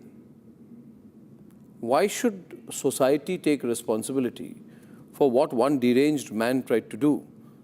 And, why should you try and link various unlinked events to make a commentary on India? Ladies and gentlemen, the visuals on the screen. This is the moment of the attack, and then he's caught. Yes, Junaid, first to you. Not on the society, not on India, not on an average Indian citizen who is peace-loving. I have clearly said that there has been a rise in the othering, the vilification of Muslims across the country. I have drawn parallels from the Assam Chief Minister's AI video, which an official BJP handle put out, where he was seen shooting in a very jubilant manner as some sort of an achievement at Muslims. And I think Tarun Gogoi's representation was in that AI video. Then I've spoken about the fact that Fakhruddin Ali Ahmed's name was removed from the Barapeta Medical College, who was a former illustrious president of the country. There has been an increase in the incidence of the othering of Muslims in the country. Now you understand that the BJP derives political benefits and strength in its core constituency from that. But my humble question to the BJP and its associated Sangh Parivar organizations, be it the Bajrang Dal in Dehradun, where a Kashmiri shawl seller is beaten and pummeled every other day, or where Kashmiri students are targeted, where they are other than vilified, is that to what extent does a political party or political forces go to sow seeds of hatred? Now, this man must be a gullible man, and this seed of hatred must have been sown into his head.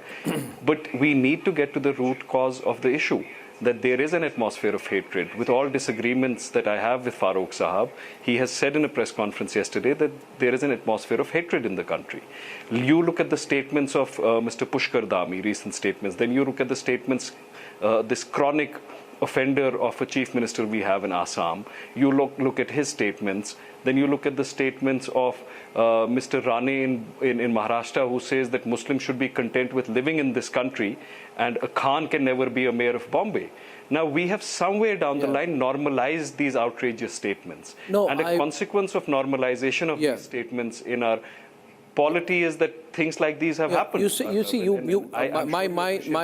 My worry with the way you have phrased what you've said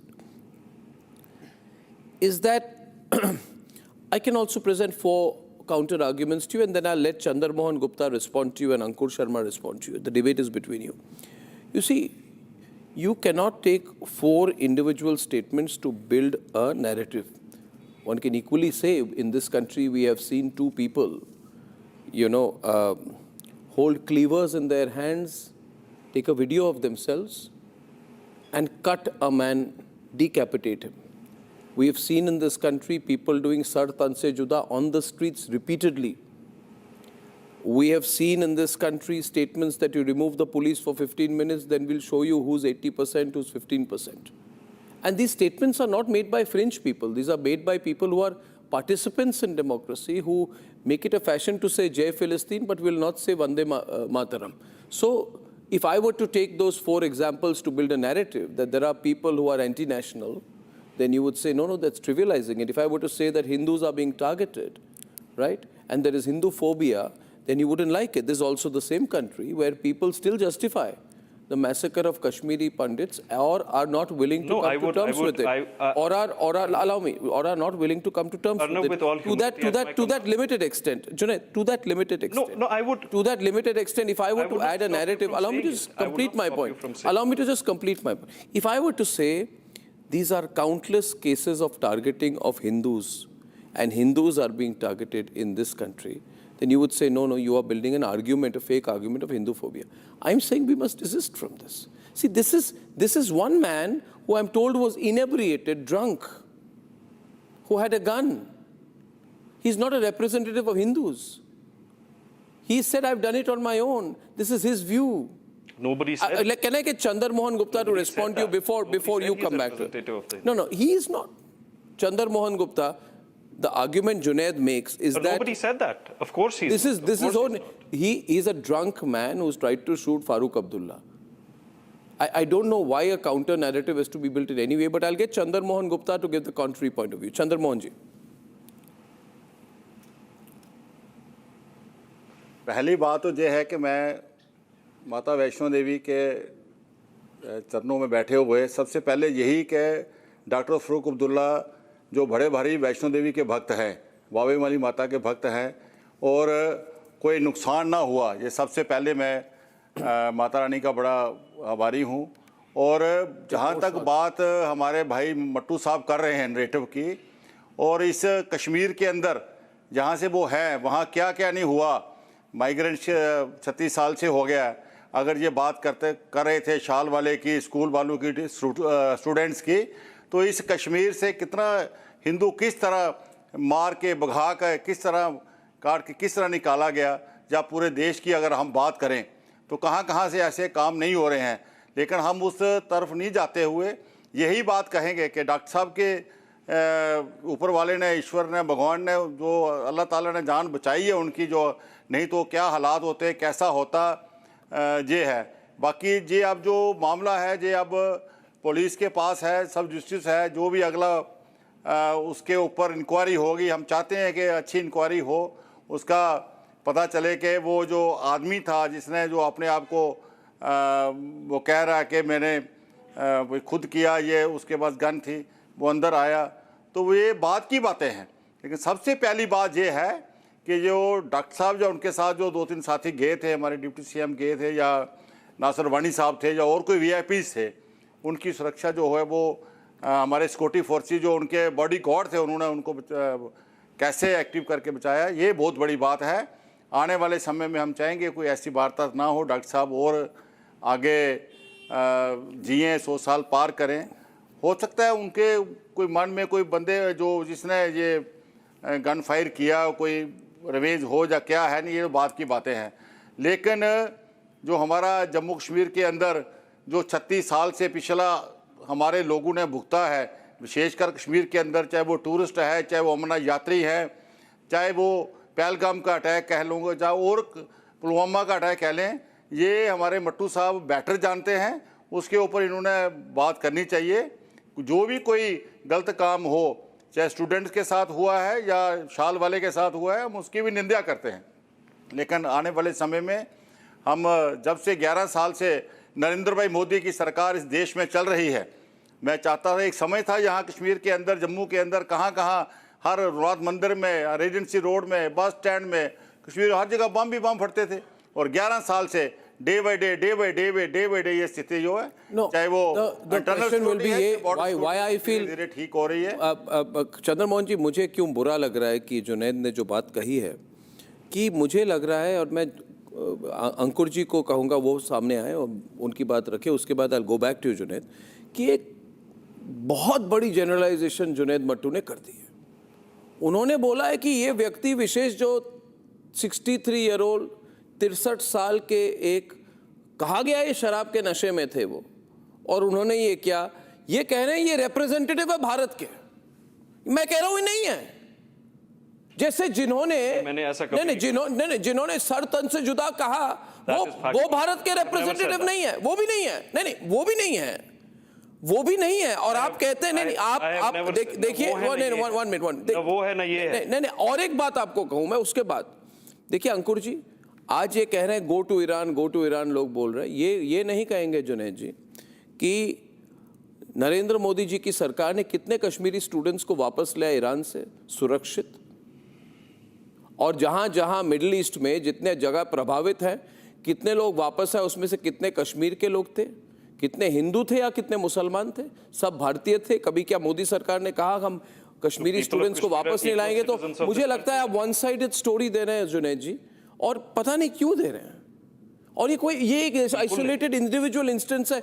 आप एक individual आदमी assassination करने की कोशिश कर रहा है और पूरे भारत पर आपने कमेंट्री कर दी। मैं चाहता हूं अंकुर जी आपके बात का रिस्पॉन्ड करें और उसके बाद I will come back to Junaid. Ankur ji.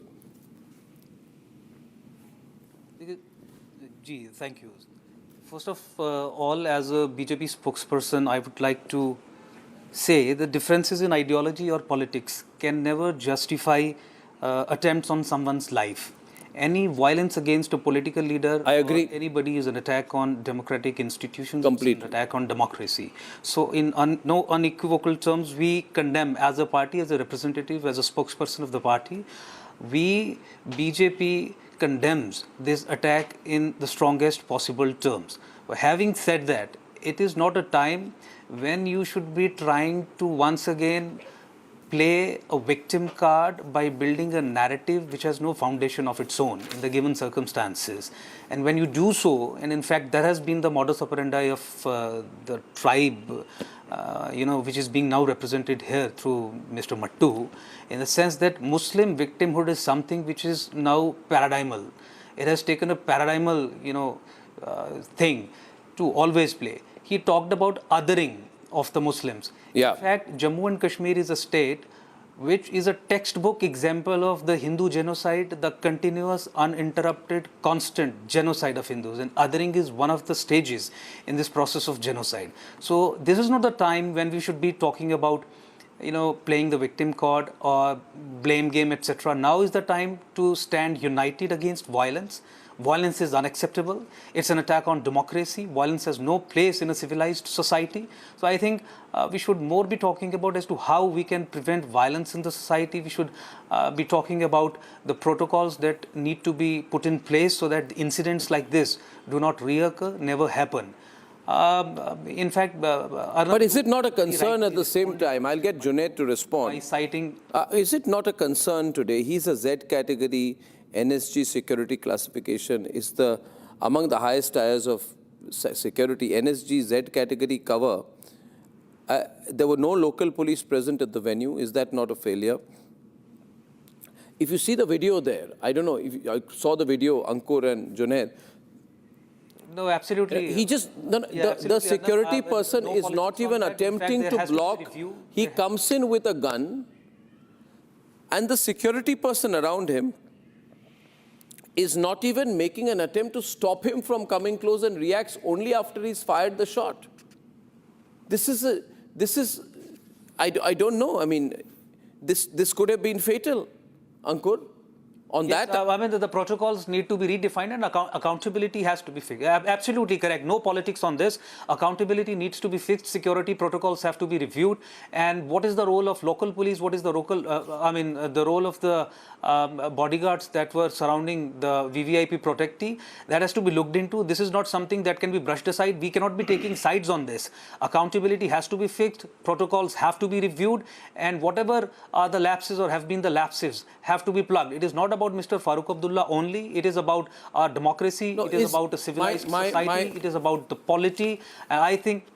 I just want to ask Junaid this. Junaid, I've known you and followed you for a while. Your own security cover was taken away.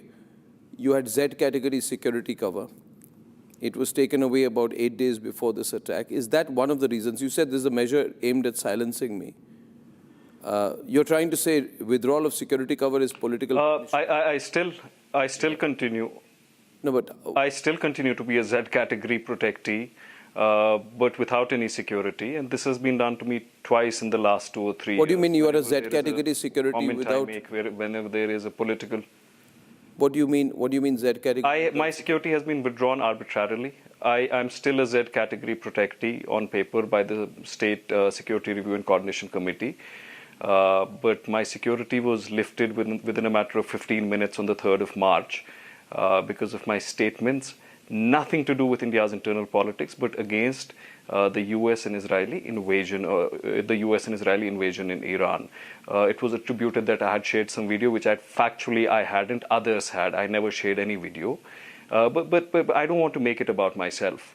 No, but should it? I don't want to comment just on broadly, that. Junaid, should it not be also necessary for a person who gets security from the government of India, paid for by the taxpayer, to owe complete allegiance to the security and sovereignty and, to the territorial integrity of the country and to law and order in the country, not do anything which can spread a distorted narrative on digital platforms? You're speaking to a person who became, Arnab, you're speaking to a person who became the first mayor in Srinagar in the history of the city, pre-2019, not post-2019, who hoisted the tricolour on the Srinagar Municipal Corporation complex. I've faced 3 assassination plots by Lashkar-e-Toiba and the ISI. They've been formally conveyed to me.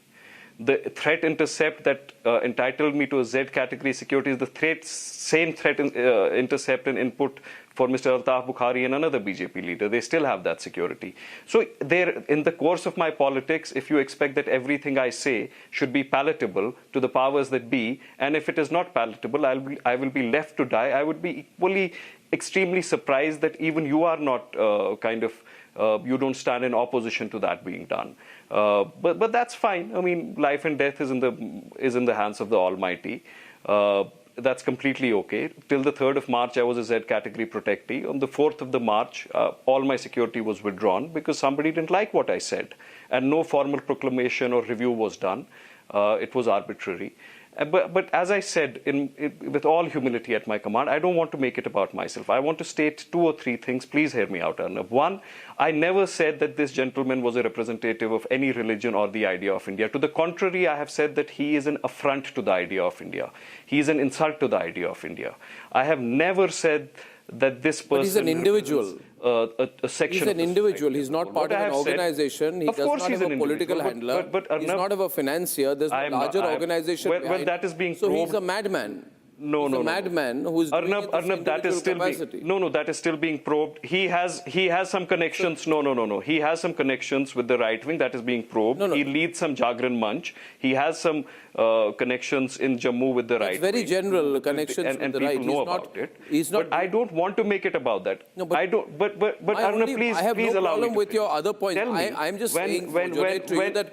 Why when a murderous, when a murderous criminal, just let me make my point. I'll hear you. Just let me make my point, a very limited point. When a murderous criminal, a deranged mind who happens to be a Muslim, commits a crime in some part of the country, the same evening, what is the narrative in the news channels? I'm sorry, you're completely wrong. To the contrary. There is radicalization. No, it's not. Oh, no, it's not. One minute. One minute.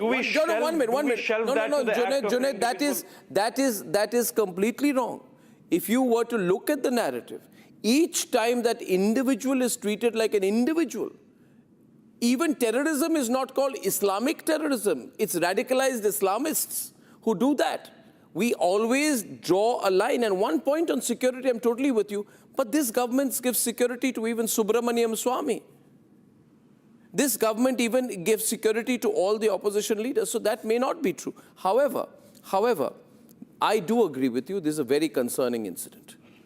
I have strong personal difference of opinion with Farooq Abdullah, but I am shocked that, but it's a member of the host family. Another thing, Junaid, you're not understanding here, that the gentleman who shot this, am I right, Ankur? He's a member of the host family. So that he smuggled in a gun.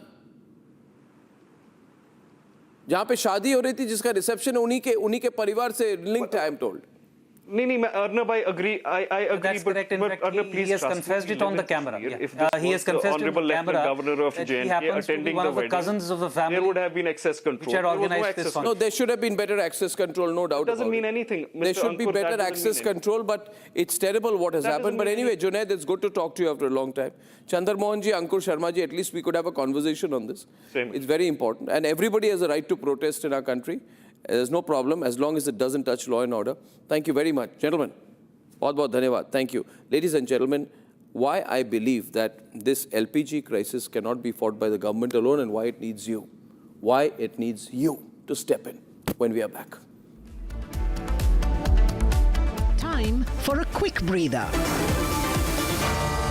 Arnab will be right back with the debate. Powered by Century Ply Club Prime. Raho befikar. Amity has been ranked India's #1 not-for-profit private university for 11th year, with top 10 ranked institutions in management, engineering, biotech, law, masscom, telecom, hospitality, fashion and more. Yet another top ranking for Amity University. अरे tension किस बात की? Century प्रोवुड का premium plus है ना, लो emission है, high density है, water resistant भी है, टर्माइट एंड बोरो रेजिस्टेंट भी है। यानी ये है जहां नो टेंशन वहां। Premium plus by Century Prowood. चमकी चाट से क्या बना है? सैंडविच, लस्सी और छाछ हर घूंट में चमकी चाट। अब बताओ स्वाद आया? आया। असली स्वाद सिर्फ चंकी चाट। मुस्कुराए लड़खड़ाए जिंदगी चाहे जो भी हो। सर, पेशेंट के लिए कौन सा रूम प्रेफर करेंगे आप? जिंदगी भर के प्यार का कोई रेट कार्ड नहीं होता।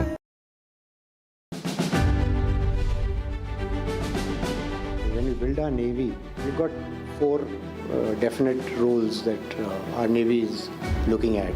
One is, of course, the benign role, the diplomatic role, the constabulary role, and then there's the high-end war fighting. The navy is not a border defense force. It's got a much larger remit. The maritime security forms a very important structure, and it has become India's foreign policy that for the first time in the last about 10 years, that the maritime security has occupied a very central role in our foreign policy. We have mission-based deployment. There's always a ship in the Gulf of Aden. There's near the Strait of Hormuz, down off the coast of Africa, in the Central Ocean, Strait of Malacca, etc. And the aim is over there to develop maritime domain awareness, to be there to counter any requirement that might come up.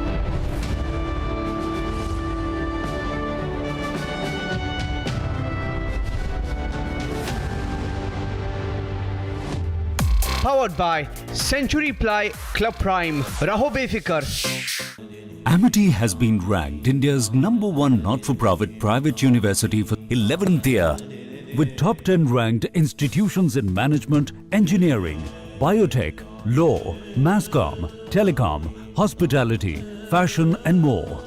Yet another top ranking for Amity University. अरे tension किस बात की? Century प्रोवुड का premium plus है ना, लो emission है, high density है, water resistant भी है, टर्माइट एंड बोरो रेजिस्टेंट भी है।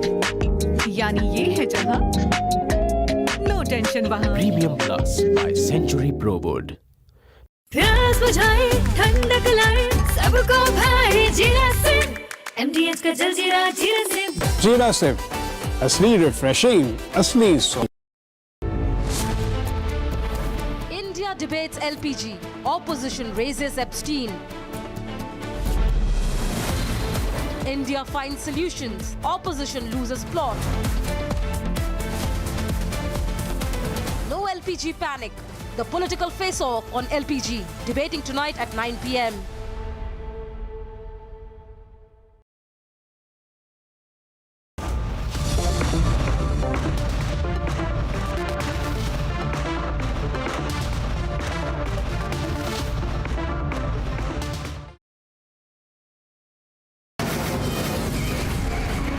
From From the Republic Media Network headquarters, it's time for Arnab Goswami on the debate.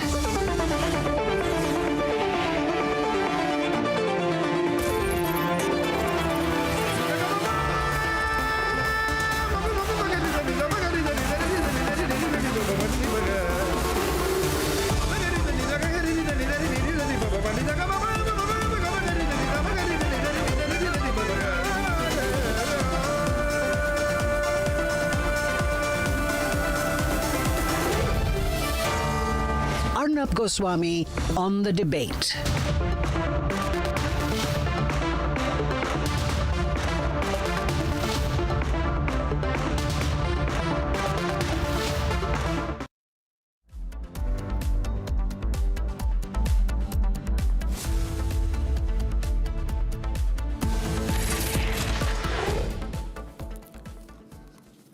Ladies and gentlemen, welcome back to and now it's time for the nation's sharpest opinion.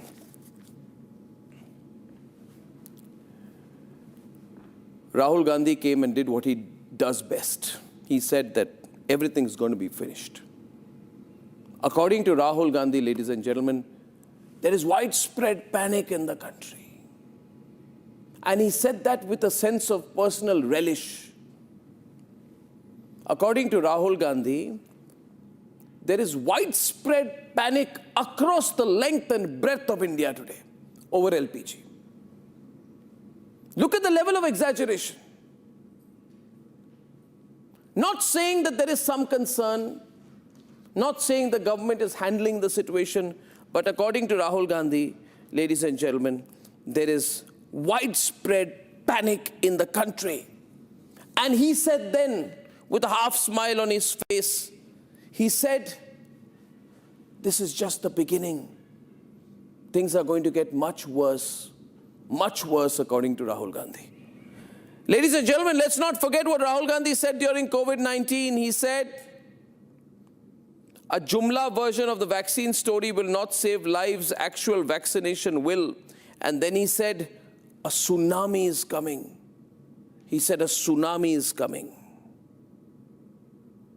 Ladies and gentlemen, there's something fundamentally wrong with this man. He said a tsunami is coming.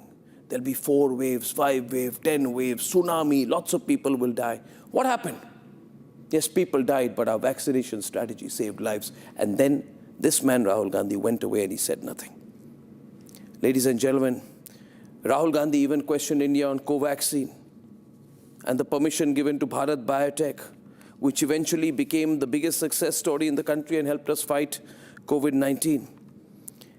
So what he said then and what he said now must be, I need to remind people, because Rahul Gandhi was the one who says now, why are we not prepared for the war? Why are we not able to counter the situation? Why don't we have enough LPG? The problem with Rahul Gandhi is does not understand the fundamental supply chain economics of LPG, but he talks more. But just to give you a sense, a small sense, ladies and gentlemen, of Rahul Gandhi, what he said then and now, because you must hear what he says now. And you must remember what he said then, and then decide what your strategy to fight this will be. Vaccine strategy नहीं ठीक लगाई, एक बार नहीं अनेक बार लोग मरेंगे।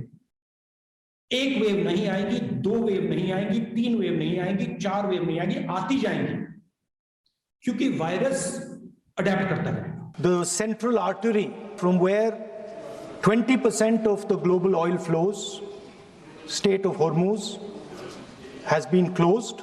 The pain has just started. And as I said, this is only the beginning.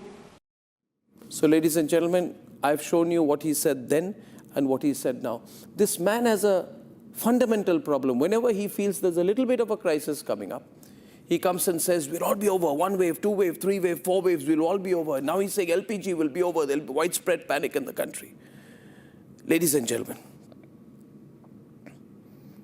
this man who now says, why are we letting other countries decide what we do with energy, was completely quiet when we bought all the Russian oil.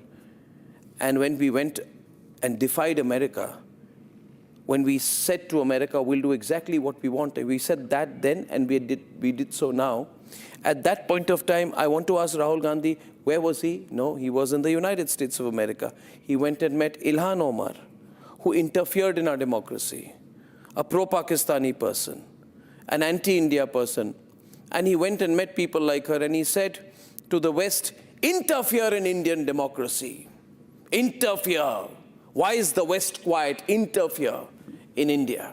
The same man now has the guts to stand up in Parliament and say, why are we letting others decide our diplomacy? But Rahul Gandhi, you were the one who went with a begging bowl across the West saying, help me, interfere in Indian democracy. Democracy is in danger. You went with a begging bowl, Rahul Gandhi, asking the West to drop their coins to help you. So don't talk about energy, security, independent foreign policy and things like that. Ladies and gentlemen, the problem with Rahul Gandhi is that he takes personal relish when he feels that our country is facing a crisis. And that's why I ran that clip. He's nothing but a self-styled prophet of doom and gloom. Today he talks about the crisis that the people of the country are facing. Ladies and gentlemen, this is a man, in August 2019, he got angry. He talks about the people. He got angry when he had to put his feet in mud during the Kerala floods. He says today that there is widespread panic in the country. There is no panic. Rahul Gandhi, there is no panic. And you know why? Because the government is handling it. Look at this flotilla of ships stuck there. This is not a situation created by the government of India. Look at the flotilla of ships that are stuck in the Straits of Hormuz. This answer is to the question, why is this happening? It's happening because there is a conflict. But where is the panic? Everyone knows there's a blockage in Hormuz. Where is the widespread panic? There won't be any, because despite all of this happening, an Indian ship, an Indian crude vessel, a tanker came home today. Let's run the pictures full frame. And the reason people of India are in no panic is because they are seeing this Indian ship having passed through the Strait of Hormuz. There are 157 ships stuck there now. But an Indian ship with supplies for India came through. And that is why there is no panic, because we know that our government is strong enough. We're doing enough active diplomacy, including with Iran, to make sure that we are not affected. The arrival of this ship at the Mumbai port proves that things are going to be better. Now, viewers, if you're watching this tonight, I say you have a choice. You have a choice. You can go with the Rahul Gandhi approach. God help you if you do that. Because here is a man who is similar to Donald Trump, who he loves. This is a man who said the Indian economy is dead. His name is Rahul Gandhi.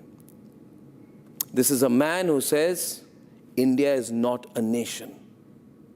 That man's name is Rahul Gandhi. This is a man who tried to hurt your sentiment and your confidence during COVID. That man's name is Rahul Gandhi. And that same man says today that there is widespread panic in the country. Things are going to get worse. This is the beginning. I don't even call him an eternal pessimist. I call him an eternal opportunist, Rahul Gandhi. That man's name is Rahul Gandhi. You can go with his approach, ladies and gentlemen, or you can go with mine. And what is my approach? My approach is that it's not just the people on the ships or the people at sea or the people working in oil companies who are energy warriors, as the government describes them. I say that you are an energy warrior. I am an energy warrior. This is our opportunity for all of us to be energy warriors. What is an energy warrior? An energy warrior is someone like the people who are responding to our campaign here on Republic when we say, don't leave this to the government. Yes, there is a problem, but here is our opportunity to be an energy warrior. So we've been asking people, what can we do to help the government? Trust me, you do not have to be a BJP supporter to participate in my campaign. You can be with any party, Aam Aadmi Party, you can be a leftist, you can be anyone, you can be from the Congress also. But all you can do is say, yes, our country is facing a problem. We fought it together during COVID, and we came out of it and we came strong. So I asked people, how can you be an energy warrior? And these are individual stories that I have got, I want to share. Amit Tiwari writes to Republic from Kanpur, he says, our family now cooks meals together instead of reheating again and again to save LPG. I would say to Amit, thank you so much. Thank you so much. You make us so proud. And then we have, I think this is Kavita Joshi, right? She says, we always use a pressure cooker. She writes to us from Ranchi. So food cooks faster and uses less gas. It's a small step, Kavita ji, but it makes a big difference. Imagine that step into hundreds of millions of Indians. Then we have Manoj Kumar. Okay, Manoj Kumar says, I have started using public transport instead of my bike. Great. Ritu Agarwal from Kota in Rajasthan says, at home we make sure the gas flame is not kept unnecessarily high. Pradeep Yadav writes from Varanasi in UP, my friends and I now carpool together to reduce petrol wastage. Sneha Kulkarni says, we plan our weekly cooking in advance, so we use LPG more efficiently. Arvind Kumar writes from Gaya that I have started walking for nearby errands instead of using my scooter. Now, see, the thing that is most beautiful in all of this is, through these small steps, all these viewers of Republic have created a sense of positive energy that is binding them. So while there will be a Rahul Gandhi who will say, we'll be finished, this is the beginning, things are going to get terrible, these are ordinary Indians, nationalists, who say this is not only the government's problem, it's a situation the country is facing, and we will beat all the odds, overcome it, and win. That is what makes me so proud. Are you willing to be an energy warrior? Would you like to be one? Then write to us at Republic. Go into our website, find our contact, write to us, watch our channel, tell us what we're doing. Let's make this a campaign, ladies and gentlemen. This is not just the government's challenge. This is ours too. Let's debate.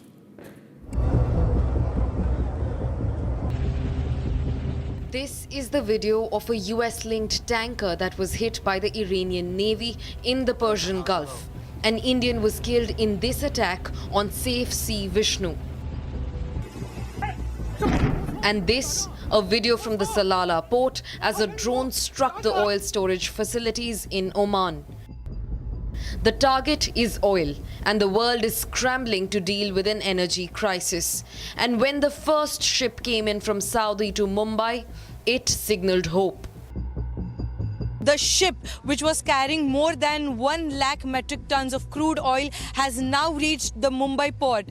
Currently, I am at the Elephanta port, where you can see that the ship has arrived on Wednesday at around 1 p.m. and the ship was anchored at around 6 p.m. India is hoping diplomacy wins, but politicians are letting people down. We have a gentleman sitting here who is the oil minister, that he is a friend of Mr. Epstein. The politics aside, India is looking for LPG alternatives to plug the gap. Modi government's foremost priority is that the kitchen of India's 33 crore families, especially the poor and the underprivileged, do not face any shortage. Domestic supply is fully protected and the delivery cycle is unchanged. No shortage of petrol and diesel. The unique problem lies in LNG and LPG shortage. We urge the citizens to avoid panic booking, and all efforts have to be made to conserve the fuel wherever possible during this period of global uncertainty. Supplies are intact, but panic buying is a reality. These 6 bhattis which were working for almost 18 hours a day, now we have staggered it to 4 hours, 5 hours, 4 hours, 5 hours, and this is how we do. Commercial customers of LPG are impacted, but many are sharing the responsibility. Biryani भी कर रहे हैं और हलीम तो इस पे ही बनता है लकड़ी पे, और चाय भी हम लकड़ी पे बनाना चाह रहे हैं, वो कोशिश चल रही चाय का भी। Yes, there are challenges, even protests, but the focus has to be on the solutions. India has faced many adversities, and each time, unity has been the factor that has pulled us through.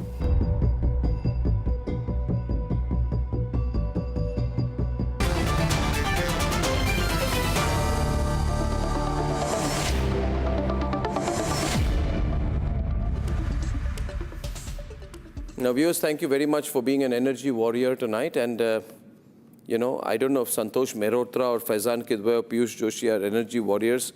They are, Faizan is from the Samajwadi Party, Piyush is from AAP, Pattabhiram Komareddy of the TDP, Sanju Verma, a national spokesperson of the BJP, Santosh Mehrotra, so that you don't complain that you had to wait 40 minutes and walk out of my program. I'm beginning with you a place on record tonight that I have given you no reason to do your 175th walkout from my program, which is acutely embarrassing for me, sir. My question to you is this, see. I just had Martin Wolf of the Financial Times at 8 o'clock, and he had a great chat with me. And he said, see, India is in a completely different league and situation now. You will have short-term supply chain issues, but you will not be impacted. So I don't know why we need to do this widespread panic. We're all in panic. We are all in panic. People should panic. There should be widespread panic. Let's panic. What is this approach that some people are following, Santosh Mehrotra? Isn't it extremely condemnable? Because, you know, Rahul Gandhi does not know, that's his problem, but you know that this is, most of India's LPG goes through the Strait of Hormuz, right? And this is not something which is a one-day affair. It's not like this has happened in the BJP's time. This has happened for the longest time, right? So I don't know what the issue is, why we need to make this a political issue. Isn't that terrible? Santosh Mehrotra, please. Well, since there was you made a series of factual claims, I'm going to make a series of factual statements which should make you wonder on what basis you were making your factual claims, supposedly factual claims. On the COVID deaths, I would like you to know, I will come to the panic issue that you're raising in a minute. But on the COVID deaths, I would like all of our listeners to know that unlike what was claimed over the entire 2.5-year period that COVID prevailed, 3 waves or more, we did not have the 4.5 lakh deaths that were being claimed by government sources until WHO finally had to reject completely the government claim because 10 independent studies said 45 lakh people died, which is about 25% of all the people who died across the globe. So please check your facts. Point 2, on Russian oil, I would like to remind your listeners that we have cut significantly because we were buying 1.8 million tons till the middle of last year. We are per month, we are now buying only 0.8 million tons, okay? So we have cut a whole million ton or more than halved our imports. No, what? Fact number 2. Fact number 3, war. How long will the war carry on? Okay, now LPG pe aa jaate hain, theek hai? Mr. Trump and his buddies were telling us that once we have killed Ali Khamenei, the Iran supreme leader, there will be a regime change. They will put in place a regime change, and that will happen over the weekend. And on Monday morning, we will be all back home. Today is the 12th day, and he has already called up Putin Sahab. Putin Sahab was called up. Why? Because clearly they have run out of interceptors and they have been driven out where ships are actually 300 miles out into the Indian Ocean, and they are not being able to protect the Gulf oil sites, nor are they being able to protect the desalination plants in the Gulf countries. And please understand that the Gulf countries are in serious crisis. Let me just remind you. But how is Narendra Modi responsible for this? This cannot be a monologue. Listen, can I finish now? I'm finishing now. Who's saying Narendra Modi is responsible? The point is that when some people in the opposition... Listen, I'm not interrupting you. I will not interrupt you. So kindly do not let him complete. So unless we want to capsize the... Let everybody complete. I am going to finish in the next half a minute, okay? The fact of the matter is that the foreign minister, in interview after interview, has said in Iran's foreign minister, we are not accepting your truce terms and peace terms. You don't have, you keep going back on negotiations. We are going to finish the job which you have started. Okay. So we have no idea how long this war is going to go. Who has? So how is Narendra Modi responsible for that? Saying Narendra Modi? Who is saying? Point here is the Indian suppliers, the Indian manufacturers of LPG cylinders should be aware that this war is going to carry on. Okay, so what makes you feel they've not factored that? LPG cylinders have to be produced in large quantities, and therefore the oil stocks that are being held for 30 days, they should be used for producing more LPG. That's the bottom line. Okay. That's all one is saying. Now, what I would like to say to you, and just give me a moment, because viewers, you must understand this. We must say today that this is enough, for people to come and say that nobody else knows, only we know. Government doesn't know, nobody knows, only we know. The finance ministry, petroleum ministry doesn't know, we don't. Only the government knows. That's your what problem. you are, okay, now Santosh Mehrotra, without getting angry, Sanju, 1 minute, let me just complete a statement. See, thank you, but nothing of what nothing, I'm not sniping, I'm just dealing with a situation. I'm trying to ensure Santosh Mehrotra doesn't walk out today. My question is that to say, and I'm responding to Santosh Mehrotra and to everyone, what you've said is elementary stuff. There is nothing Nobel Prize winning in this. Everybody knows what you have said. And the government has... How come you were claiming all the various things that I had to reject? What? Give with facts. You claimed all three things. Just 1 minute. 1 minute. See, Santosh Mehrotra, the government has given an order directing all petrochemical companies and oil refineries to divert propane, butane, propylene, butene, and all the other such streams to the LPG pool, which means government has done a long time back what you are saying government should do. The government has done a long time back what you... You are telling me, I don't believe you. Show me the document. What show me the document? Government has done this. There is an official statement. क्या मतलब क्या है? You see, you are speaking to me. I'm not a person with a challenged intellect, unlike some politicians. I'm saying today, domestic LPG production, Government of India says, has gone up by 25%. The entire domestic production is being given to households so that Santosh Mehrotra's house continues to have LPG. But Santosh Mehrotra will not say thank you. He'll take the gas, he'll use the cylinder, he will have energy security in his house and abuse the government that ensured it. This is the beauty. Now, Sanju Verma. I have cylinders in my house. I have LNG and I have pipe gas. So pipe gas also is being provided to your house uninterrupted by the Modi government. Don't be so thankless. Don't be so thankless, Santosh Mehrotra. Thank you, Sanju Verma. Sanju Verma. Now Santosh Mehra did not like to be interjected, and I'm sure he'll extend the courtesy. I heard him very, very patiently. First and foremost, Hindi में कहावत है, सावन के अंधे को सब कुछ हरा ही हरा नजर आता है. I want to flip that around. Modi hatred में कुछ लोगों को भारत में सब कुछ काला ही काला नजर आता है. But let's get down to the brass tacks. First and foremost, the world's largest and the world's fastest vaccination drive, which was completed in flat 18 months by the Modi government during COVID by administering 194 crore doses, thanks to Narendra Modi. The world's highest recovery rate of 98.7% during COVID, thanks to Narendra Modi. The world's lowest fatality rate during COVID was 1.2%, thanks to Narendra Modi. And let me say one more thing. Santosh Mehra sits here and says, oh, COVID ke daran itne log mar gaye, ye ho gaya, wo ho gaya.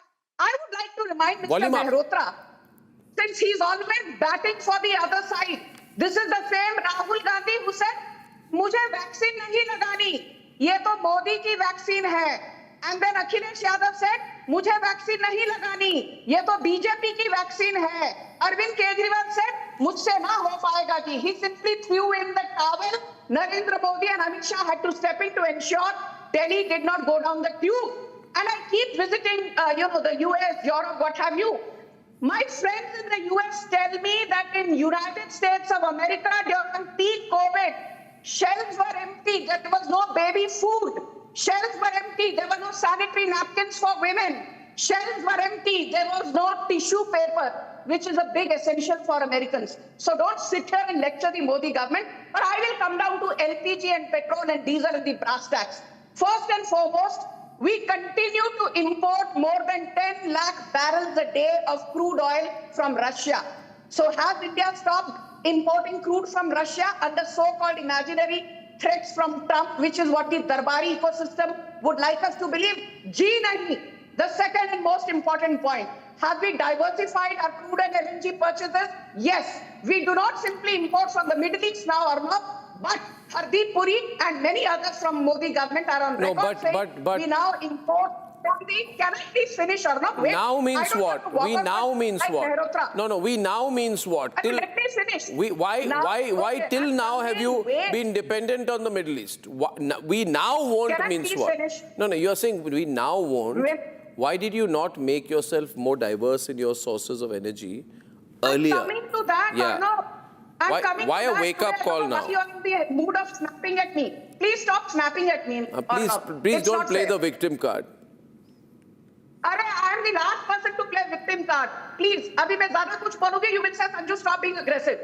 So now let me say this. No, I have no problem with anyone being aggressive because I can handle it. Okay, so now please handle this aggression. When I say now, I mean in the last 1 year. It is, in the last 18 months, actually to be more specific, the government says we've diversified into importing crude and LNG from Atlantic Basin countries too. Now, Atlantic Basin countries include countries in Central America, countries in South America, the oceanic countries, and also it includes big oil producing countries in West Africa and Middle Africa. So have we diversified our imports? Yes. But the most important point is this, which people don't understand. Do you remember 2012 or not? And I have to say this today. I don't care if Darbari say, "Arey, aapko Nehru ki yaad aati hai." Please, Mr. Goswami, you have to ask her to shut up now because it's a debate. I never use the shut up word with anyone. I never use the shut up word. And Faizan, you let her complete. I don't allow the use of the shut up word on my program. Please let her complete her point. This is a monologue. This is what Jaishankar did. A suo moto statement. Wait for her to finish and I will give you equal time. I will give you equal time now, I say. Please do that. I will give you equal time, Piyush. Now, please put your finger down. Thank you. Yes. Sanju, please complete. 30 seconds more. Yes, 30 seconds more. I just want to say this. In 2012, Veerappa Moily was the petroleum minister under Manmohan Singh. And he said, petrol crisis ko deal karne ka ek hi tarika hai, shut down all petrol pump stations after 8 p.m. And that speech of Manmohan Singh is viral on social media or not, where he said, पैसा पेड़ पर थोड़ी उगता है. So what if we raise petrol prices by 8 rupees a liter? 8 rupees a liter in a single go. And Renuka Chaudhary is on record saying that cylinder का price 900 रुपए हो गया तो कौन सी बड़ी बात है? आप इतने गरीब हो कि आप सिलेंडर के लिए 900 रुपए नहीं दे सकते? So this Darbari ecosystem should actually zip it. And my final point is this: rural electrification under erstwhile Congress for 6 decades, 37%. Today, rural electrification coverage 99.6%. Okay, 1 minute now, Sanju. Sanju, what I need to do. See, viewers, if you're watching this program, you see there's a political debate. You watch what political party spokespersons came and take contrary points of view. I feel the problem is you get excluded, and today, therefore, I want you to raise your voice. Ashish Biswas, joining us from Durgapur, is a energy warrior on Republic. Ashish, how are you being an energy warrior? Good evening, Mr. Arab. I am Ashish from Durgapur, the state of West Bengal. In fact, in our city, there is no scarcity of electricity. We are getting new cylinder which is 60 watts on the booking day. I firmly believe that opposition are spreading this narrative to cash fees in the turbulent. Okay, so your audio not very clear. Ashish Biswas from Durgapur in West Bengal says, I am getting cylinders in 2.5 days, stop spreading lies. Sambhavisa Rao is joining us from Hyderabad. What are you doing to be an energy warrior, sir? Yeah, good evening, Arnab. Very nice to talk to you. Sir. And rather than depending on the LPG, we should look for alternatives. From my side, I have switched over to electric stove. You've switched to an induction stove? Yes. Even though it may be more expensive? I have solar panels. You have solar panel too. You're very innovative. Yeah. Well done, Sambhavisa Rao. Group Captain Ajay Darbari from Greater Noida. How are you doing, sir? How's your household doing? Yeah, we don't have any issues about any LPGs and all that. So, Arnab, one thing, the great thing which was done by this government, they have done more or less 100% electrification of railways. You just imagine the condition if we were still running on those diesel engines, we would have been in further. No, but Group Captain, Rahul Gandhi is saying today, there is widespread panic in the country. Everybody is in panic, he says. There's panic. Is there panic? I don't see any panic. I think Indians are sure the government's doing a lot. There's no panic. So, Faizan, you lost this. Okay, sir. Let me predict there will be no panic also. Of course, Mr. Goswami, thank you so much for the time you are giving me right now. Okay.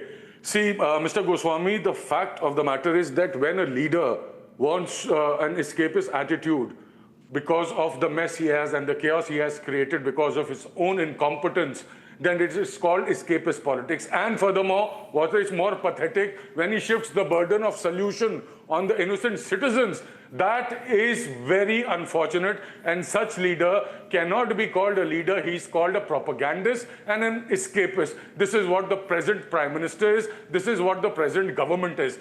Before I go any further, let me expose Sanju Verma. When you talk about electrification, Sanju Verma, you should know by 2014, 96% of Indian households already had electricity. You can take other graphics on the right. You can change that effectively. You had a target of 18,000, out of which also you have loopholes.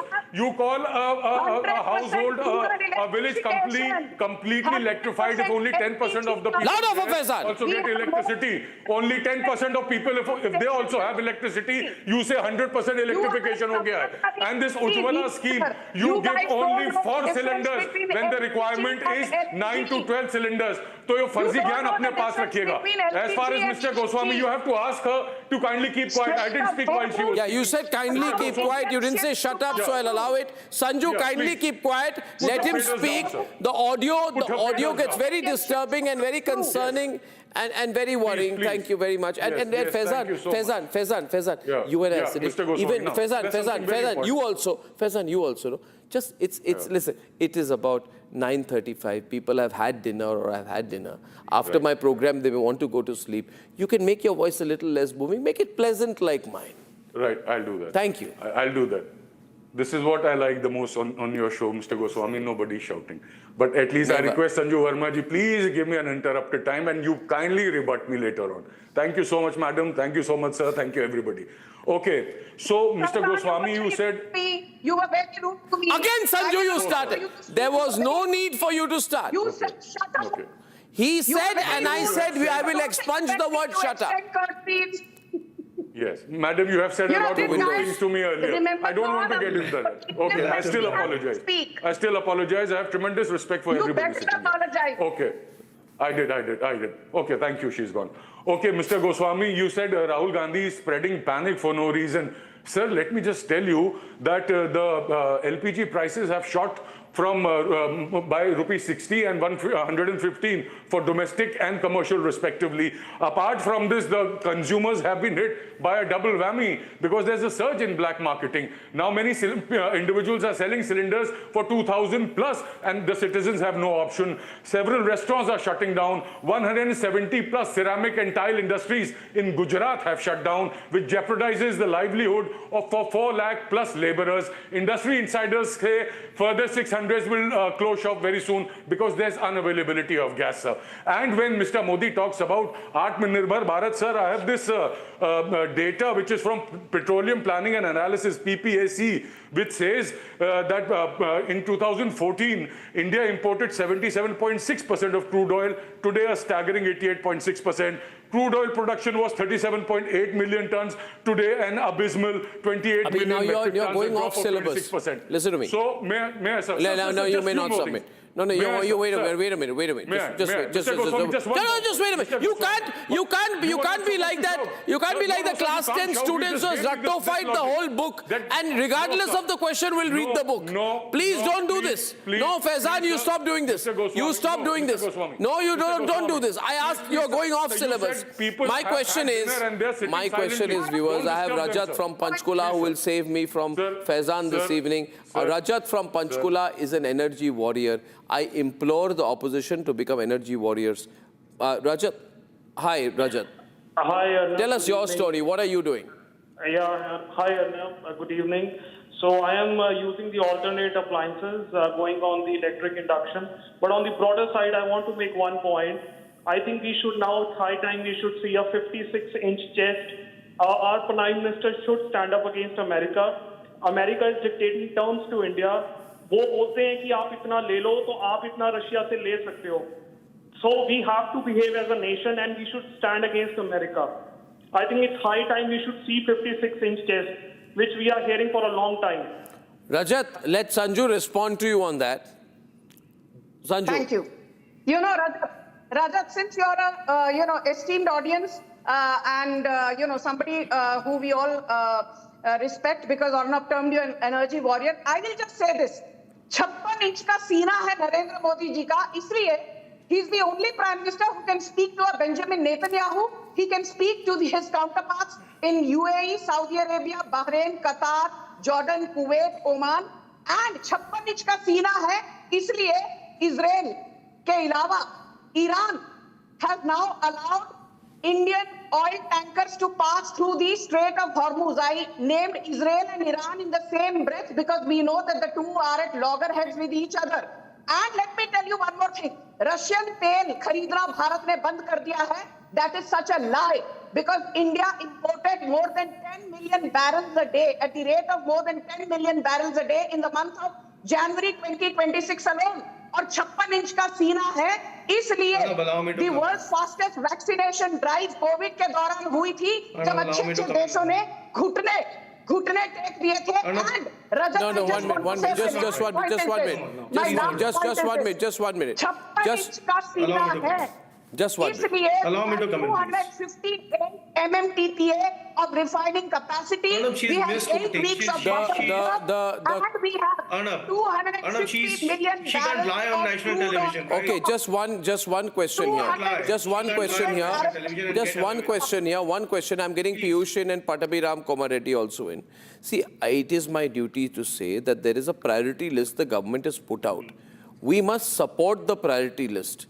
CNG for vehicles, domestic PNG supply are receiving 100% supply with no cuts.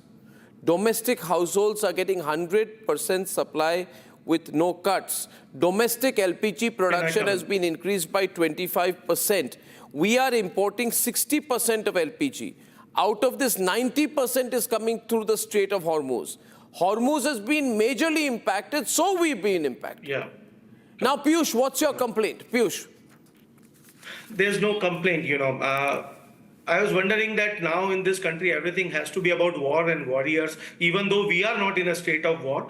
You could have said that we could be energy conservationists, but... No, we also right said now is not COVID such a warriors. fancy It's a word. positive phraseology. Okay, fair enough. That's your choice. That's your choice. Now, I'm sure we are all doing our bit, to support the government in this crisis. Yeah, everyone is doing their bit. But the thing is that questioning the government for its wrongdoings is also being an energy warrior. Now, let me tell you how Sanju Verma is misquoted and how you and your producers have very smartly reported the passing of the tanker. Now, which is the tanker which has passed? I think it was a Liberian flagged tanker which has passed successfully through Strait of Hormuz. How did it pass? By switching off its transponders. So they have escaped. It's not through diplomacy that this particular tanker has passed. It is because I gave you the names of 2 Indian tankers which have passed through day before yesterday and should be reaching Indian soon. Hold on. It left on 1st of March and it 2 Indian Mumbai tankers port on have passed 11th of through. March. Don't spread misinformation. And then, no, I am not spreading disinformation. You are smartly omitting. Let me tell you, they are also following the same route. They have also switched off the transponder and AIG transponder, and that's how they are able to pass They through told Strait you, of they Hormuz. called you, It's not due to they diplomacy. called you and they told you. They called you, the captain of the ship called you. Hold on, sir. The captain of the ship called you. I'm not holding on. I'm asking you right here, right now. How are you saying the captain of the ship told you I switched off my transponder, Piyush? It's the No, details it's what? are available. Don't speculate. I'm not speculating. It's there out in the open. It has been published on various news websites. Go through. Ask your producer to do proper research. You are the person who's known for his research like anything. When we come on your program, we come better prepared because we know that we can be held for anything we speak. We can be held for anything we speak on your program. Now, let me tell you what Hardeep Puri's statements, whether Hardeep Puri is credible or not. He is a self-proclaimed friend of Jeffrey. I have seen, and he has no job to be in the ministry. As of now, he should have been sacked. But since he's in cahoots with the Prime Minister, You don't seem to have anything to do with the present situation. You're talking about everything else. No. I'll talk about the LPG crisis. Now, when you started by LPG planning, you, in your introductory piece, only started by criticizing the leader of opposition. Leader of opposition has a habit of speaking here, there, and everywhere. What I would have expected from you, Arnabji, is that how many tons India is going to import, through what routes, in how many months, how many tons are going to be imported, and through which countries we are going to import, and how long the shortage is going to last. Because to my knowledge, I may be wrong. I'm not saying that I am the all-knowing person. India is looking at 2 sources majorly, that is United States of America and Norway. And it is going to take at least 2 months before we can procure the LNG from these 2 countries. Otherwise, this is what we should be talking about, not rhetoric. Piyush, You started by criticizing the leader of opposition. That's not done. You should question the government properly. Piyush, listen. First of all, I don't need your permission to criticize the leader of the opposition, who I believe does not have the maturity to be leader of the opposition. My point is, you need to understand the logic here. Go and tell the leader of the opposition who you are advocating and fighting for today that LPG... I'm not advocating Rahul Gandhi. I am the last person who will advocate for Rahul Gandhi. All I am asking that these are the pertinent questions that should be asked of the government. Yeah, which you are not doing, sir. So, there is a difference between storing of petrol and diesel. And this is the point I want to make before I get Mr. Komareddy of the TDP in. LPG is structurally more difficult to store than crude oil. It is more